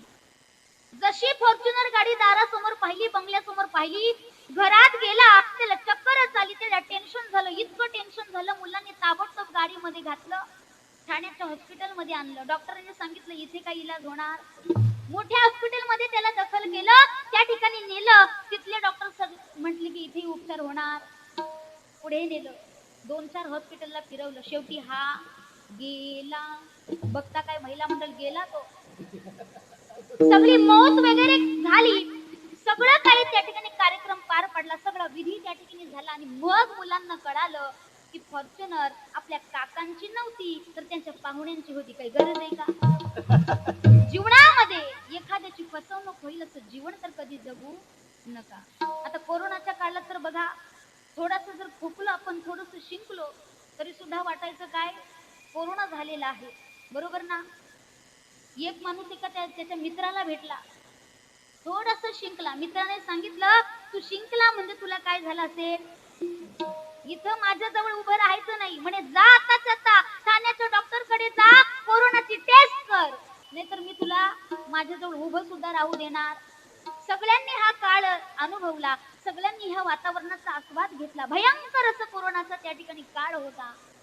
आता ह्यानं विचार केला की आपला जिवलग मित्र आहे, जिवलग मित्र आहे, आपल्याला याच्या जवळ येता येणार नाही. आपण काय केलं पाहिजे, कोरोनाची टेस्ट केली पाहिजे, नाहीतर आपला मित्र आपल्या जवळ येऊ शकत नाही, तो मलाही जवळ करणार नाही. कुठेतरी आमच्या एवढ्या दिवसांपासून एवढ्या वर्षांपासून असलेली मैत्री आहे ना ती तुटेल. कोरोनाची टेस्ट करायला काय हरकत. हा गेला ना डॉक्टर कडे, कोरोनाची टेस्ट करायची होती. डॉक्टरला सांगितलं की डॉक्टर साहेब मला कोरोनाची टेस्ट करायची आहे. डॉक्टर साहेब म्हणते 4000 रुपये. आता ह्याच्याकडे तेवढे पैसे नव्हते, फक्त 50 रुपये होते. 50 रुपयात कुठे कोरोनाची टेस्ट होईल का, रिपोर्ट काढता येईल का महिला मंडळ. कोरोनाचा काळच असा होता की अगोदरच कामधंद्याला जायला मिळत नव्हतं आणि ज्यांना जायला मिळत होतं त्यांनी चांगला मार घेतला. डॉक्टर साहेब म्हटले 4000 रुपये हातावरती टेकवायचे आणि मगच मी तुमची टेस्ट करेन. इतकं सुंदर डोकं चालवलं तुम्हाला सांगते महिला मंडळ यांनी. 4000 रुपये म्हणे आपल्याकडे नाहीत, करायचं तरी काय. कारण हा कुठल्या नगर मधला होता, इथल्या शिवाई नगर मधला होता. इतका हुशार होता, इतका हुशार होता, इतका हुशार होता. त्यानं डॉक्टर समोर काय कृत्य केलं, खोकला थुंकला शिंकला आणि घरी त्याच मित्राला भेटला. म्हणे काय रे, तुला कालच सांगितलं होतं की कोरोनाची टेस्ट कर. म्हणे कोरोनाची टेस्ट करण्याकरिता गेलो होते रे मित्रा, अगोदर माझं ऐकून घे. ओरडा करू नको माझ्यावरती, अजिबात माझ्यावरती ओरडू नकोस, थोडं ऐकून घे. डॉक्टर साहेबांनी सांगितलं की म्हणे 4000 रुपये लागतील, तू दिली असते का. हा म्हटलं माझी तिथं कुठेतरी पंचायती झाले, तुला कुठून मी 4000 रुपये देणार. म्हणे मी कोरोनाची टेस्ट तर केली नाही, पण 2 दिवसात रिपोर्ट आल्याशिवाय राहणार. त्याचं डोकंच बंद पडलं. म्हणे कोरोनाची टेस्ट केली नाही आणि रिपोर्ट कसं काय येईल, तुझं डोकं बिकं बिघडलं काय, तू काय प्रीतीताईंच्या कीर्तनात बसला काय, तुझं डोकं जरा वेगळं चालायला लागलं. म्हणे काही नाही, मी रिपोर्ट काढला नाही, डॉक्टर समोर खोकलो थुंकलो शिकलो आणि डॉक्टर रिपोर्ट काढतील, डॉक्टरचा रिपोर्ट त्या ठिकाणी पॉझिटिव्ह आला की समजून जायचं मला कोरोना. इतकं डोकं कधी चालू नका. जिथे आपल्याला बुद्धीचा वापर करायचा आहे, जिथे आपल्याला ज्ञानाचा वापर करायचा आहे, माझ्या ज्ञानोबऱ्यांकडे अलौकिक ज्ञान म्हणून ज्ञानाचा सागर सखा माझा ज्ञानेश्वर. जगद्गुरु तुकोबऱ्या म्हणतात की ज्या वेळेला एखाद्या परिसानं आपला जो गुणधर्म आहे कधी बाजूला सारला नाही, त्याप्रमाणे संत सुद्धा आपला जो गुण आहेत ना कधी बाजूला सारत नाही. जड जीव असू द्या, अज्ञानी असू द्या, ज्ञानी असू द्या, सर्वांवरती प्रेम माया करतात. एक जण परीस शोधू लागला. आता त्याच्या गळ्यामध्ये या ठिकाणी लोखंडाची साखळी होती महिला मंडळ.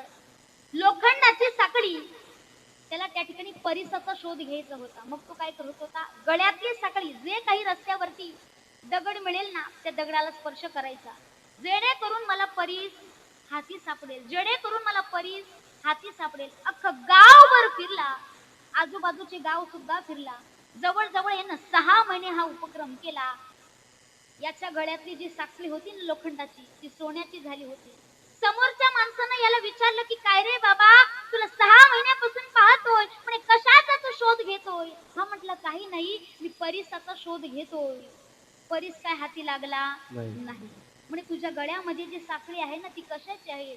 त्यानं तेव्हा पाहिलं की गळ्यातली साखळी कशाची झाली होती. म्हणजे बघा, तूच आहे तुझं पाशी, पण परी तू जागा चुकला. भगवान परमात्म्यानं तुम्हाला मोक्ष दिला, भगवान परमात्म्यानं या ठिकाणी मोक्ष प्राप्त करून दिला, पण कुठेतरी आपली वाट चुकते. त्या मार्गाने मार्गक्रमण करत नाही. धरी धरी आठवण, धरी धरी आठवण मानी संतांचे वचन. संतांच्या मार्गाने मार्गक्रमण केलं, संतांच्या मार्गाने मार्गक्रमण जर तुम्ही आम्ही करणार तर देहाचं सार्थक झाल्याशिवाय राहणार नाही. तर संतांचं जीवन, संतांचा विभूती कशा करीत आहेत अभंगाचं 3रं चरण. जगाच्या कल्याणा संतांच्या विभूती, जगाच्या कल्याणा संतांच्या विभूती, जगाच्या कल्याणा संतांच्या विभूती, जगाच्या कल्याणा संतांच्या विभूती जगाचा कल्याण भांडाच्या विभूती जगाच्या कल्याण संतांच्या विभूती जगाचा कल्याण संतांच्या विभूती जगाचा कल्याण संतांच्या विभूती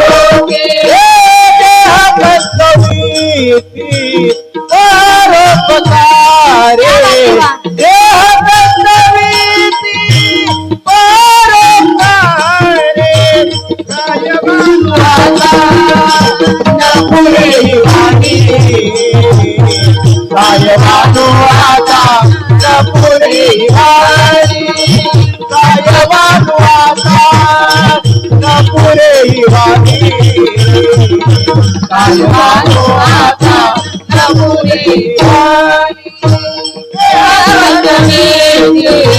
परोपकारे देह तत्त्ववीती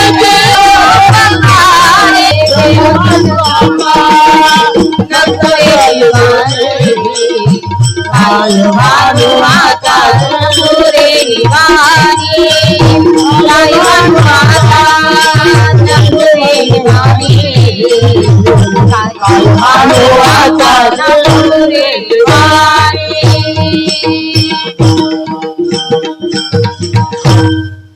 जगाच्या कल्याण संतांच्या विभूती देह कष्टविती परोपकारे जीवनामध्ये सतत संत या ठिकाणी आपलं कल्याण व्हावं आपला उद्धार व्हावं म्हणून आपल्याला मार्ग सांगतात. मार्ग दावून गेले आधी दयानिधी संत तेनेची पंथे चालू जाता न पडे गुंता कोठे काही. म्हणून संतांचा महिमा आपल्याला कळणं ही काळाची गरज आहे.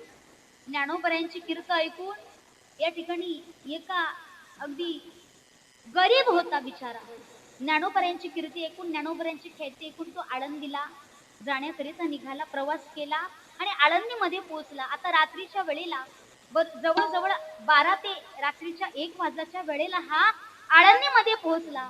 त्यानं ज्ञानोबऱ्यांची कोणती कीर्ती ऐकली होती की कुठल्याही वेळेला तुम्ही आळंदीमध्ये गेलात तर तिथे त्या ठिकाणी कुणालाही उपाशी राहावं लागत नाही. कुठल्याही वेळेला जर तुम्ही गेलात तर पोटाची भूक भागली जाते. ज्या ज्ञानोबरायांना झोळीमध्ये पीठ दिलं होतं ते त्या ठिकाणी कर्मठ ब्राह्मणाने सांडावं. तरी सुद्धा ज्ञानोबरायांनी म्हणावं वर्षत सकळ मंगळी ईश्वरनिष्ठांची मांदी यावी अनवरत भूमंडळी भेटो तया होता जे खळांचे व्यंकटी सांडो तया सत्कर्मी रती वाढो भूता परत पडे पडो मैत्र जीवांचे. खळांचा सुद्धा उद्धार झाला पाहिजे. या ठिकाणी पसाई दानातून दान मागणारी माझे ज्ञानोबराय. आता ज्ञानोबरायांचं त्या ठिकाणी दर्शन घेण्याकरिता जावं पण ते द्वार मात्र बंद होतं. पोटाला भूक लागली होती. मनामध्ये विचार आला दर्शन उद्या सकाळी घेता येईल. समाधीवरती आपल्याला माथा टेकवायचा आहे. सकाळ झाल्याच्या नंतर किंवा पहाटेच्या वेळेला सुद्धा आपल्याला हा माथा टेकवता येईल. समाधीचं दर्शन होईल. पण आता पोटाला लागलेली भूक आहे ना त्याचं काय करायचं. रडू लागला. रडता रडता त्या ठिकाणी हैबत बाबांच्या पायरी जवळ येऊन बसला आणि रडू लागला. दाय मोकळून रडू लागला की ज्ञानोबराया तुमच्या दरबारामध्ये आलो. मी कीर्त ऐकली होती की कुठल्याही वेळेला या ठिकाणी एखादा साधक येवो एखादा ब्राह्मण येवो ती उपाशी राहत नाही. पण खोटं आहे सगळं. हा मनामध्ये विचार करत असताना एक शेजारी त्या ठिकाणी ब्राह्मण काका होते. त्या ब्राह्मण काकांचा हातामध्ये पात्र माझ्या ज्ञानोबरायांनी द्यावं आणि त्या ठिकाणी यावं. ब्राह्मण बुवांनी सांगितलं की तुम्ही कशाकरिता रडत आहात. म्हणे काय नाही ज्ञानोबरायांचं या ठिकाणी समाधीचं दर्शन घेण्याकरिता इतकी लांबून मी प्रवास करून आलो. पोटाला भूक लागली. दर्शन तर मिळालं नाही.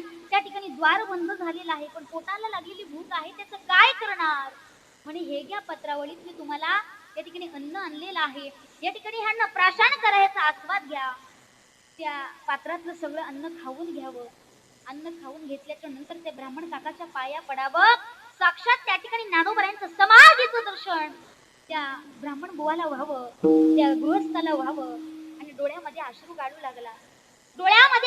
लागला. ब्राह्मण काकांनी सांगितलं की अहो तुम्ही आता कशाकरिता रडत आहात.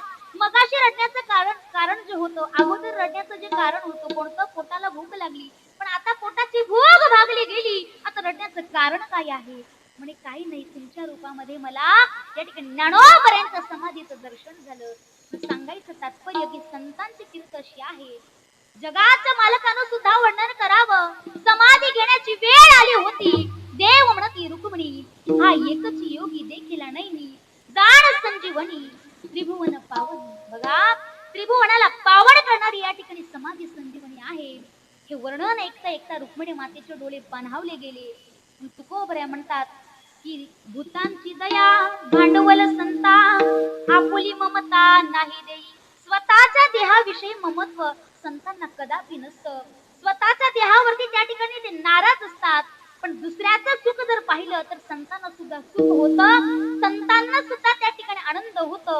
आणि हे संत काय करत असतात, तुकोबऱ्या म्हणतात की सतत आमच्या संतांच्या मुखार विंटातून अमृतमय नामामृत त्या ठिकाणी श्रवत असतं, उघडत असतं अभंगाचं शेवटचं.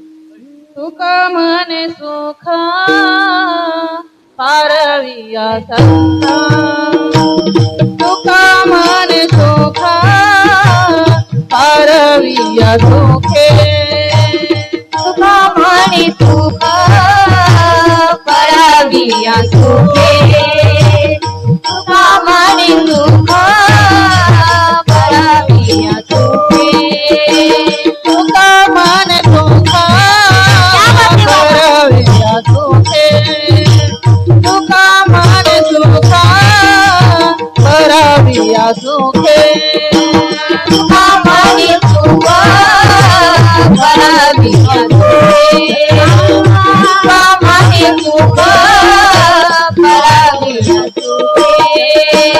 अमृत है मोखे श्रावत से, अमृत है मोखे श्रावत से, काय माता नपुरे दिवानी, काय माता नपुरे दिवानी, काय माता नपुरे दिवानी, काय माता नपुरे दिवानी. देवी गाते मत कचराना, देवी गाते काय माता नपुरे दिवानी, काय माता नपुरे दिवानी. मत कचरानी देवी गाते, मत कचरानी देवी गाते, काय माता नपुरे दिवानी, काय माता नपुरे दिवानी, नपुरे दिवानी, नपुरे गोपाल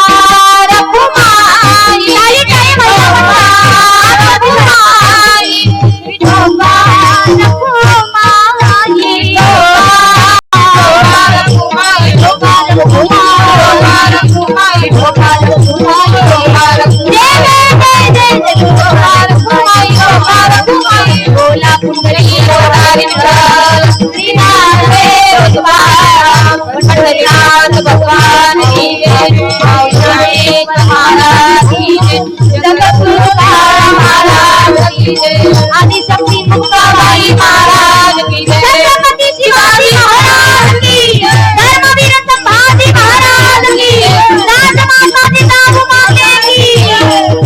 गोपाल कुमारी, गोपाल कुमारी, गोपाल कुमारी, गोपाल कुमारी, गोपाल कुमारी.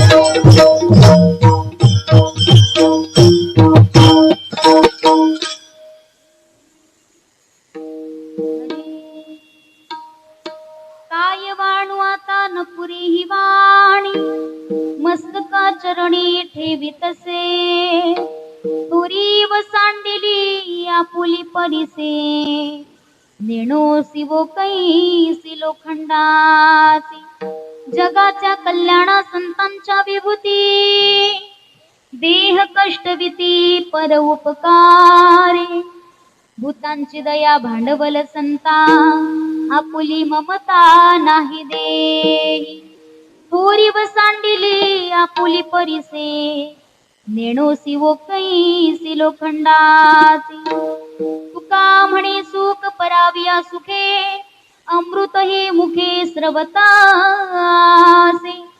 थोरी वसांडिली आपुली परिसे नेणोसी वो कैसी लोखंडाची अल्पमती प्रमाण अल्पबुद्धी प्रमाण धावत्या वेगात कमी वेळात अभंगाच या ठिकाणी चिंतन मांडण्याचा प्रयत्न केला. सर्व या कमिटी मंडळाच्या मार्गदर्शनाखाली सुरू असलेला अखंड हरिनाम सप्ताह गजर कीर्तनाचा सोहळा आनंदाचा आणि द्वितीय दिवसाची कीर्तन रूपी सेवा मध सारख्या अज्ञानाकडून सुपूर्द करण्यात आली असावी. या ठिकाणी आदरणीय हरिभक्ती परायण अमित महाराज असतील त्यांच्या मनापासून ऋण व्यक्त करेल. आदरणीय या ठिकाणी डोंगरे महाराज जे असतील त्यांची सुद्धा मनापासून ऋण व्यक्त करेल. शेवटचे महिला मंडळ तुमची राहिलेली जी वेळ आहे ती घेईल आणि मग वाणीला पूर्णविराम देईल. विठ्ठल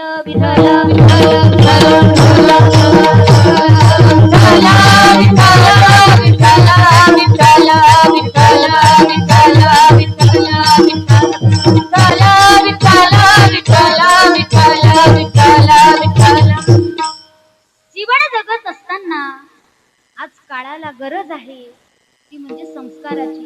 महिला मंडळ लक्षपूर्वक ऐका. संस्कार नावाची गोष्ट कुठल्या बाजारामध्ये विकत मिळते का? महिला मंडळ भूक लागली का काय बोला ना जरा. आतापर्यंत मीच बोलत होते ते तर मला वाटलं की अजूनही तुम्हाला 1500चा विचार येतोय का?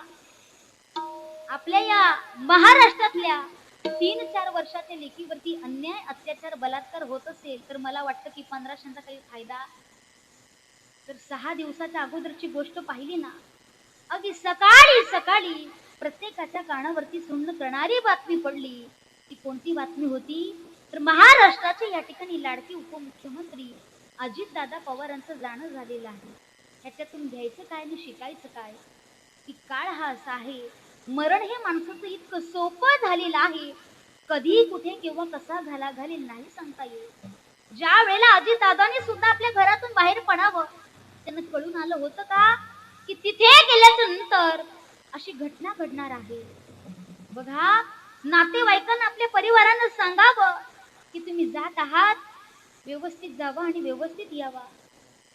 ज्या मातेनं ह्या लेकराला जन्माला घातलं होतं, लहानाचं मोठं केलं, संपूर्ण राजकारणाचं ज्ञान ज्या मातेनं दिलं त्या मातेनं माथ्यावरती हात फिरवावा, माथ्यावरून डोक्यावरून हात फिरवून म्हणावं बाळा लवकर घरी ये बाळा. आलं का ते लेकरू परत? नाही. म्हणून बघा, तो काळ कुणावरती कधी दडप घालेल नाही सांगता येत. आपण वेळोवेळी सावध झालो पाहिजे. आज या महाराष्ट्राच्या मातीमध्ये इतके संत आहेत, संतांच्या चरणाचं रज आपल्या या मस्तकाला लागलं पाहिजे. त्याच्यासाठी आज आपण सावध झालो तर बघा, संत महात्म्यांनी पदोपदी वेळोवेळी आपल्याला सावध केलं. उठा जागे भारे आता स्मरण करा पंढरी नाथा, भावे चरणी ठेवा माता चुकवी व्यथा जन्माचा. पण आपण सावध होत नाही. आज कीर्तनातून ऐकलं ना, जाताना काहीतरी घेऊन गेलं पाहिजे. काहीतरी घेऊन गेलं म्हणजे कोणाची चप्पल नेऊ नका, तर माझीच घेऊन जाणार. सकाळी कीर्तन नाही माझी पंचायत होती. कारण एका गावात अशी गंमत झाली, महिला मंडळ दोघी मैत्रिणी होत्या, कीर्तनाला आल्या. एकीची चप्पल गेली, दुसरी म्हटली बरी झाली गेली, तुझी दरिद्री गेली. मग ती म्हटली तुझी गेली असती तर म्हटली असती काशी. म्हणजे बघा, ज्याचं जातं त्याला दुःख होतं. महिला मंडळ घेऊन जा काहीतरी म्हणून, काही चांगलं, नाहीतर चांगली चप्पल पाहून न्याल तुम्ही. जीवनामध्ये जीवन जगत असताना आज ह्या मॉडर्न कलियुगामध्ये संस्काराची इतकी गरज आहे. अहो, एखाद्या मुलीवर तुम्ही चांगले संस्कार केले, एखाद्या मुलीला जर चांगले संस्कार लावले तर आनंदानं सुखानं संसार झाल्याशिवाय राहत नाही. पूर्वीच्या काळी मुलगी पाहण्याचा कार्यक्रम इतका सुंदर कार्यक्रम व्हायचा. 8 त्या ठिकाणी दिवस लग्न समारंभ होत होता. एक नातं जोडण्याकरिता त्या ठिकाणी 8 दिवस लागायचे. म्हणून ते नातं घट्ट असायचं. आता तेवढे दिवस लागत नाही. म्हणून जोडलं काय आणि तुटलं काय फरक पडत नाही. म्हणून या समाजावरती प्रेम केलं पाहिजे, या माणसांवरती प्रेम केलं पाहिजे. माणसं तू करू नका. ज्या नामदेवरायांनी कुत्र्यामध्ये देव पाहावा. किती जीवन सुंदर आहे आपलं. जर संतांचे आचार विचार आपल्या कानावरती पडल्यानंतर आपण सावध होत नसेल तर या देहाला येऊन आपला फायदा काय. ज्या छत्रपती शिवाजी राजांवरती चांगले संस्कार माझा राजमाता जिजाऊ मातेने केले. संस्काराला त्या ठिकाणी सुरुवात कधी केली, ज्या वेळेला माझ्या जिजाऊ मातेनं गर्भवती राहावं. गर्भवती राहिल्याच्या नंतर ज्या वेळेला जे डोहाळे लागतात ना, ते डोहाळे कशाचे होते महिला मंडळी नाही का. ते डोहाळे कशाचे होते. तुमच्या आमच्यासारखे आंबट खाण्याचे डोहाळे नव्हते. तुमच्या आमच्यासारखे त्या ठिकाणी तिखट खाण्याचे डोहाळे लागले नव्हते. तुमच्या आमच्यासारखे त्या ठिकाणी गोडधोड खाण्याचे डोहाळे लागले नव्हते. तर हातामध्ये तलवार घ्यावीशी वाटत होती. हातामध्ये तलवार घ्यावीशी वाटत होती. घोड्यावरती बसून त्या ठिकाणी घोड्याला टाप मारावीशी वाटत होती. जीवनामध्ये जीवन जगत असताना संस्कार असे असावे की त्या संस्काराला गर्भापासून सुरुवात करा महिला मंडळ. छत्रपती शिवाजी राजांनी जन्माला यावं. छत्रपती शिवाजी राजांनी जन्माला यावं. 5 वर्षाचे छत्रपती शिवाजी राजे झाले. त्यावेळेला माझ्या राजमाता जिजाऊ मातेने रामायणातल्या गोष्टी सांगाव्या. त्या ठिकाणी अभिमन्यूच्या गोष्टी सांगाव्या. भगवान कृष्ण परमात्म्याच्या त्या ठिकाणी कथा सांगाव्या. हे संस्कार म्हणजे छत्रपती शिवाजी राजांवरती झाले. एक दिवस तुळजापूरच्या भवानी मातेकडं जिजाऊ मातेनं जावं. तुळजापूरच्या भवानी मातेकडं जिजाऊ मातेनं जावं. त्या तुळजापूरच्या भवानी मातेसमोर माझ्या जिजाऊ मातेनं पदर पसरावा. माते, या ठिकाणी मी तुला एकच मागणं मागणार आहे. तू जो पुत्र मला दिलेला आहे ना, तो पुत्र माझ्या एकटीची कुच पवित्र करणारा नाही, तर संपूर्ण महाराष्ट्रातल्या आया बहिणीची कुच पवित्र करणारा माझा पुत्र आहे. भवानी मातेने कौल देवा. भवानी मातेने त्या ठिकाणी फूल पदरामध्ये टाकावं. आणि तसे संस्कार माझ्या राजांवरती पुढेही झाले. पण आज आई बाप कळाला, तो सुद्धा राजांना कळाला. तर जगाच्या पाठीवर आज माता पिता चालतं बोलतो दैवत आहे हे सांगावं लागतं. त्या वेळेला ज्या वेळेला माझ्या छत्रपती शिवाजी राजांना काही कळायला लागलं, छत्रपती शिवाजी राजांना कळायला लागल्याच्या नंतर जिजाऊ मातेनं म्हणावं की राजे, तुम्हाला असा शूरवीर आणि पराक्रमी राजा घडायचा आहे. शूरवीर आणि पराक्रमी राजा घडायचा आहे. बाया नाचवणारा नाही तर बाया वाजवणारा राजा घडायचा आहे. महिला मंडळ, आपली एखादी लेक जर स्टेजवरती नाचत असली तर आपल्याला आनंद वाटतो. मी म्हणत नाही की लेकीनं नाचू नये. एखादी मुलगी स्टेजवरती नाचत असली ना, अहो त्या गुरुजीला जाऊन विचारा, अहो का हो गुरुजी, तुमची लेक नाचवाल का या स्टेजवरती. सहज आपली मुलगी कंबर हलवत त्या स्टेजवरती नाचते आणि तिचा छोटा भाऊ खालून व्हिडिओ शूटिंग काढतो. या ठिकाणी सांगायचं आहे महिला मंडळ, या महाराष्ट्रातली साधू संतांच्या भूमीतली आपली लेक आहे ना, स्टेजवरती कंबर हलवत नाचणार नाही. तिला नाचायचं आहे तर मीराबाईसाठी कीर्तनात नाचेल. नाचू कीर्तनाचे रंगी, ज्ञान दीप लावली. तर काळाला ही गरज आहे. आपल्याला वाटतं की आपल्या मुलीनं कंबर हलवत नाचलं म्हणजे फार मोठं काम केलं. कुठेतरी समाज आपली लज्जा घेण्याकरिता बसलेला आहे, ते नाही कळत. ज्या वेळेला एखाद्या अन्याय आपल्या लेकीवरती होतो तेव्हा आपण सावध होतो, डोळ्यातून अश्रू गळतो, काही फायदा होत नाही. म्हणून नटायचं आहे तर कीर्तनात नटा, नाचायचं आहे तर हरिपाठात नाचा, नाचायचं आहे तर भजनात नाचा. तुमच्या लेकीला मात्र या ठिकाणी चांगले स्थळ आल्याशिवाय राहणार नाही. जेवढं आपण श्रीमंती घराणं पाहू ना महिला मंडळ, तेवढं आपल्याला दुःख लेकीला झाल्याशिवाय राहत नाही. कधीतरी बघत चला. या कीर्तनातून माझं एकच सांगणं आहे.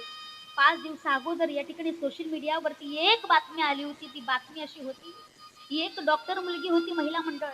डॉक्टर मुलगी होती. बापाने विचार केला की मोठं घराणं माझ्या मुलीला मिळालं पाहिजे, मोठं त्या ठिकाणी श्रीमंत घराणं माझ्या मुलीला मिळालं पाहिजे. मुलीचे स्वप्न त्या बापांना पूर्ण करावे. फक्त 2 महिने झाले होते. लेकीन आपल्या अंगावरती रॉकेल ओतून घ्यावं आणि स्वतःला पेटवून घ्यावं.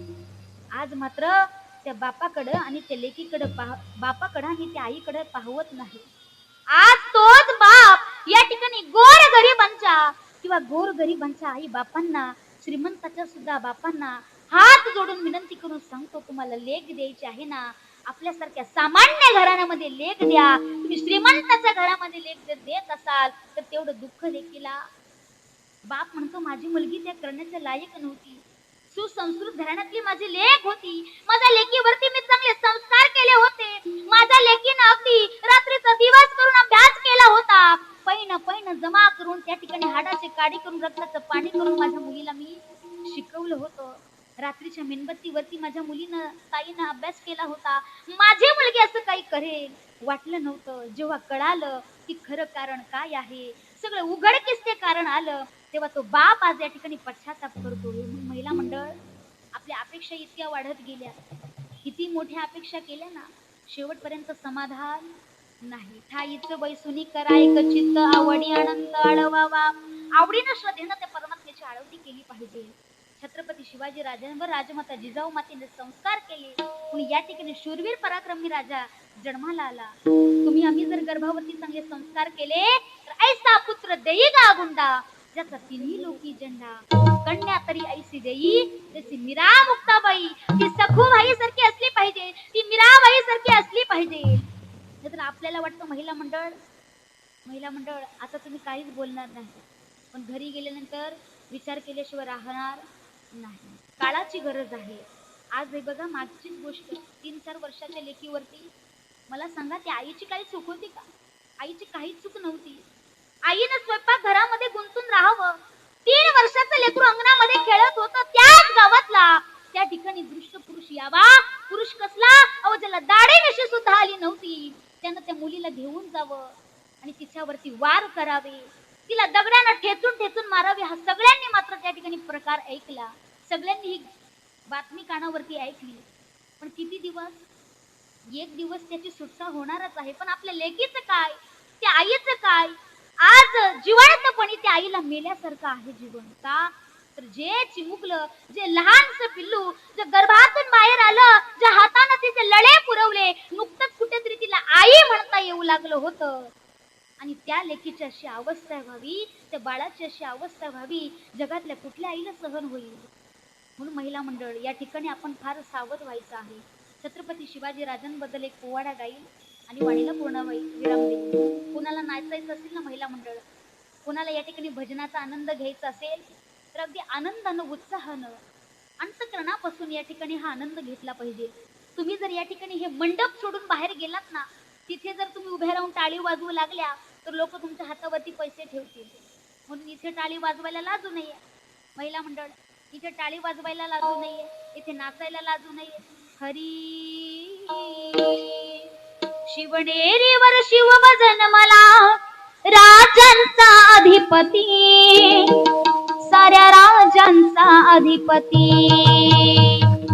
दैवत छत्रपती राम, दैवत छत्रपती, दैवत छत्रपती राम, दैवत छत्रपती, दैवत छत्रपती राम, दैवत छत्रपती, दैवत छत्रपती राम, दैवत छत्रपती. शिवबाचे मावळे आम्हाला नाही कुणाची भीती, शिवबाचे मावळे आम्हाला नाही कुणाची भीती. जय जय भवानी, जय जय शिवाजी. ताली ताली महिला भवानी, या बाते बाबा. जय शिवाजी. स्वराज्य घडवण्यासाठी त्यानं केलं एक हो जाती, स्वराज्य घडवण्यासाठी त्यानं केलं एक हो जाती. घेऊन तो भगवा हाती, हा हा हा हा, घेऊन तो भगवा हाती, सुराज्य घडवण्यासाठी, सुराज्य घडवण्यासाठी. आई शिवाई आई जिजाई, हा आई शिवाई आई जिजाई, आशीर्वाद हो पाठी, आहे आशीर्वाद हो पाठी. दैवत छत्रपती राम, दैवत छत्रपती, दैवत छत्रपती राम, दैवत छत्रपती. शिवबाचे मावळे आम्हाला नाही कुणाची भीती. जय जय भवानी, जय जय शिवाजी. जय जय भवानी, जय जय शिवाजी. दिल्लीचा तख्त हलविला, घेऊन मावळे संगतीला, दिल्लीचा तख्त हलविला, घेऊन मावळे संगतीला. उभा खान टराटर पडला, हा हा हा हा हा, उभा खान टराटर पडला. सारे भीत होते वाघाला, सारे भीत होते वाघाला. सुंदरचा वाघाला बघाया,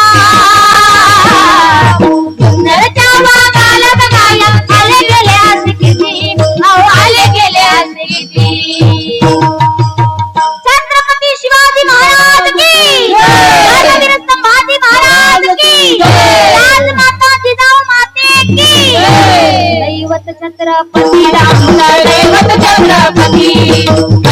छत्रपती रामचे दैवत छत्रपती सर्वांचे मावळे आम्हाला नाही कुणाची भीती जय जय भवानी जय जय भवानी जय जय भवानी जय जय शिवाजी चला उठा रे भगवा घेऊन दैनात संपला चला उठा रे भगवा घेऊन दैनात संपला आला ला ला ला लगड्यानो भगवा वाल आला लगड्यानो भगवा वाल आला लगड्यानो भगवा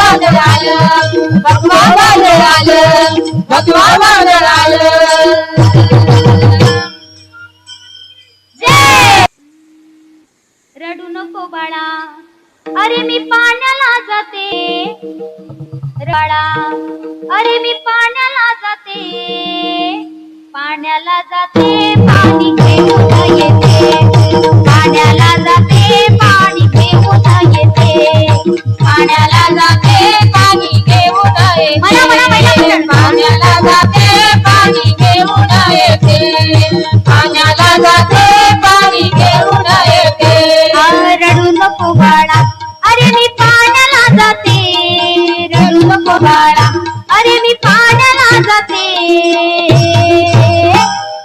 पाण्याला जाते पाणी घेऊन येते पाण्याला जाते पाणी घेऊन येते पाण्याला जाते पाणी घेऊन येते पाण्याला जाते पाणी घेऊन येते लोण्याचा गोळा तुला खायला देते लोण्याचा गोळा तुला खायला देते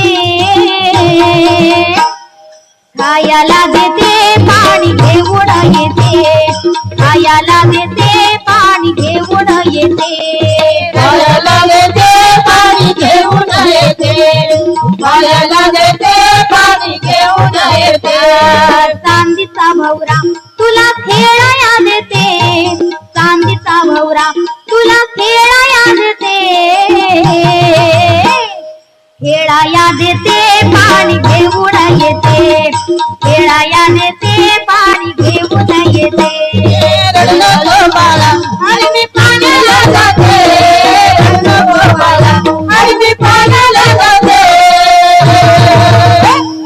पाण्याला जाते पाणी घेऊन येते पाण्याला जाते पाणी घेऊन येते पाण्याला जाते पाणी घेऊन येते एका जनार्दनी पाठ पैसाला देते एका जनार्दनी पाठ पैसाला देते पैसाया देते पाणी घेऊन येते पैसाया देते पाठ घेऊन येते घेऊन रडू नको बाळा